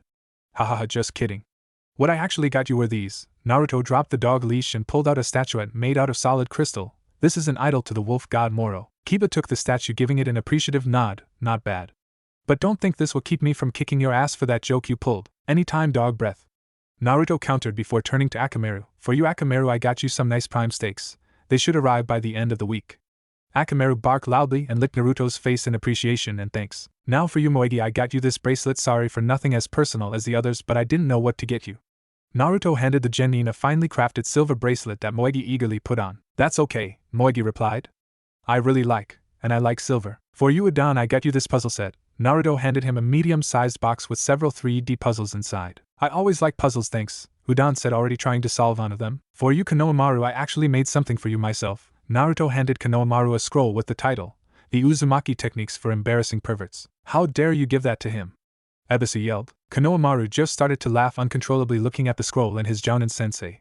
Oh, I can't wait to try these. For you, Kurenai sensei, I got you this Genjutsu scroll, Naruto said, handing over to the Genjutsu mistress. Won it off a wandering nin. Rasengan says it's pretty good, so figured you'd be perfect to give it to. Thank you, Naruto, Kurenai said, taking the Jutsu scroll. And now for you, Asuma sensei. Naruto reached one last time into his bag and pulled out a plain brown bag. Some of the best tobacco grown in all of Fire Country, directly from the Tadashi. Thanks, Naruto, Asuma said, taking the bag and giving it a smell.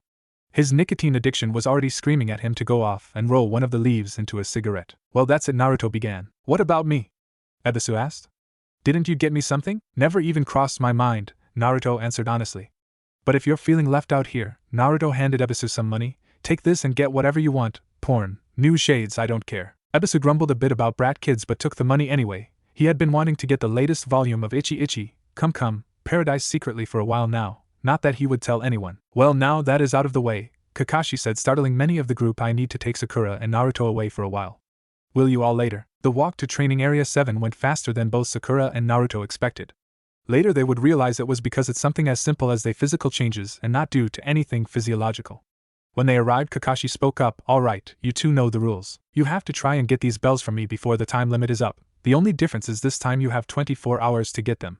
Kakashi held up the 2 bells to emphasize his point. Also, you two should come at me with your full strength because this time I don't plan on holding back. To illustrate his point, Kakashi lifted his Hittite forehead protector up, revealing his Sharingan. Alright, show me what you have learned. Go! Immediately Naruto formed a cross-like hand seal and called out, Kiga Bushing, Shadow Clone, no Jutsu. 4 bursts of smoke later, and there were now 5 Narutos standing with Sakura facing Kakashi. After only a second of hesitation, 4 of the Narutos charged towards Kakashi with 2 in front and 2 in the back. When the front 2 were halfway to the copy ninja, each one pulled out a kunai and threw them at him. A fraction of a second later, the 2 trailing Bushin jumped into the air and threw 4 shuriken each. Kakashi, after dodging to his left to avoid the kunai, was now in the direct path of the shuriken. With a nimble twist of his body, Kakashi spun away, dodging the shuriken. The 4 Kagebushin had by now reached Kakashi and started to fight him with taijutsu. One Naruto had ducked down, trying a slide tackle to try and knock Kakashi off his feet. When Kakashi jumped up to avoid the second front, Naruto punched high to try and catch him for the brief moment. He was vulnerable in the air. Kakashi, however, was able to track the motion with his Sharingan and caught the arm. Then, while still in mid-air, Kakashi torched his body and kicked the Naruto Kagebushin in the neck, causing it to disperse. The 2 back Kagebushin had come in from the sides with kunai drawn, trying to stab Kakashi. For a moment it looked like the pair succeeded, but after less time than it took to blink and Kakashi disappeared into a burst of smoke, leaving the first Naruto Kagebushin to be stabbed. It too burst into smoke, leaving only the 2 Naruto Kagebushin where they were fighting Kakashi only seconds before. From his hiding spot, Kakashi smiled under his mask. Naruto certainly has improved, Kakashi thought. He knows Kagebushin's secret and used it to test me. He should now know my reaction time, speed and reach. The question is, what will he do with it? Suddenly Kakashi's sharp ears picked up the faint noise of a kunai flying through the air. Reacting on instinct, Kakashi dropped out of the tree he was hiding in just as a kunai flew through the spot his body had just been. The astounding part was the kunai continued on for 20 meters through 4 30-centimeter thick tree trunks before it was stopped by a boulder that was now covered in cracks.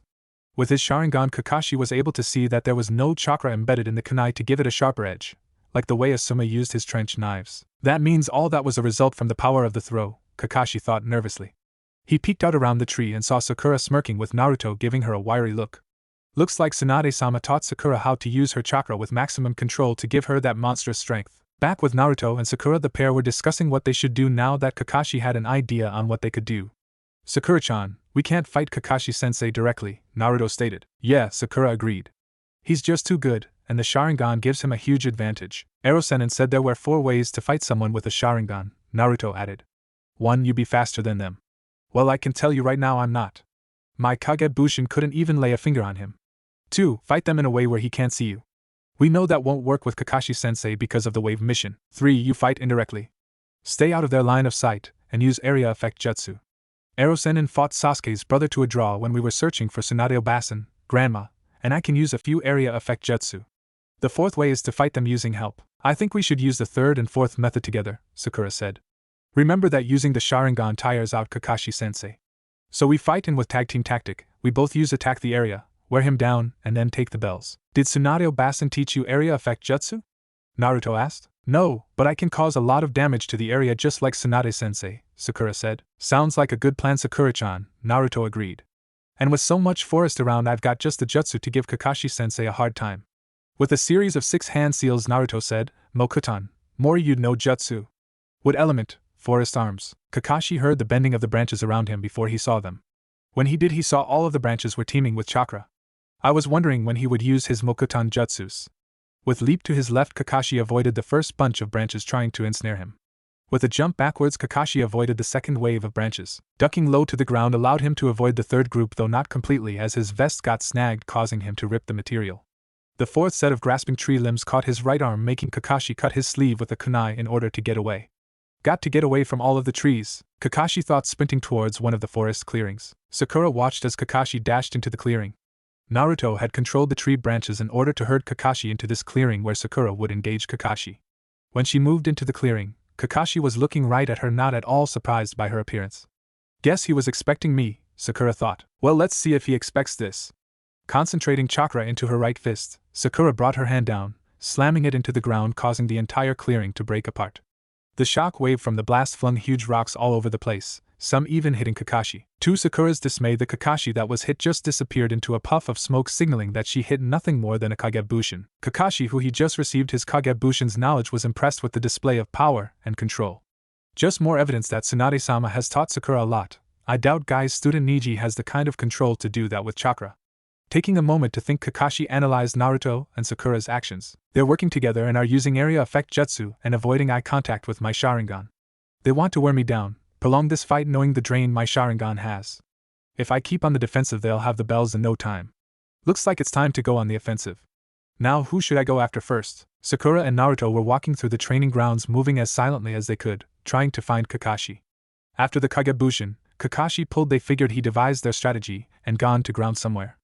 Now they were looking for him about 5 meters away from each other, enough that neither would get in the way of the other, but still close enough to quickly render assistance. Kakashi had circled around Naruto and Sakura. Knowing Naruto's weakness was genjutsu, he moved to catch the blonde in one. When Naruto was close enough, Kakashi darted out in front of him and cast a genjutsu on him through Sharingan, Kagura Hifu, burning skin. Ah! Naruto screamed due to the illusionary pain of having his skin set on fire. The screaming stopped soon afterwards when Naruto's skin started to turn brown and his body started to break apart. Makoto Bushin. Wood clone, Kakashi said in surprise. Futon, Tatsumaki no Jutsu. Wind element, tornado, Naruto called out, sending a small but powerful twister towards Kakashi. Kakashi did not have the time nor distance to dodge the tornado normally, so he dodged using a jutsu, Doton, Shinju Zanshu no Jutsu. Inner decapitation. Kakashi sunk into the ground just before the tornado passed overhead. He was no down there for very long as Sakura once again proved her strength by destroying a local area. You'll have to try harder than that, Kakashi-sensei. Sakura called out. Oh, don't worry, I will. Kakashi returned. Knowing he was faster and more precise with his taijutsu than both his students, Kakashi decided to engage them at close range. When he moved in, Sakura tried to dodge his punch but was too slow and took the blow to the stomach. However, because of her training with Tsunade, Sakura could take a punch better than most people, and the punch did little more than to cause her to shift her weight. She tried to counter with a front kick, but Kakashi was too fast and stepped inside the kick and tripped Sakura, causing her to fall onto her back. Naruto, seeing Sakura go down, charged Kakashi from the back. Just as Naruto was within striking distance of Kakashi, the copy ninja dropped low and expended leg kicking Naruto into the air just like Lee or Guy. Instead of following up with an Omo, Lotus, technique, he grabbed Sakura, who was standing up, and flipped her towards Naruto.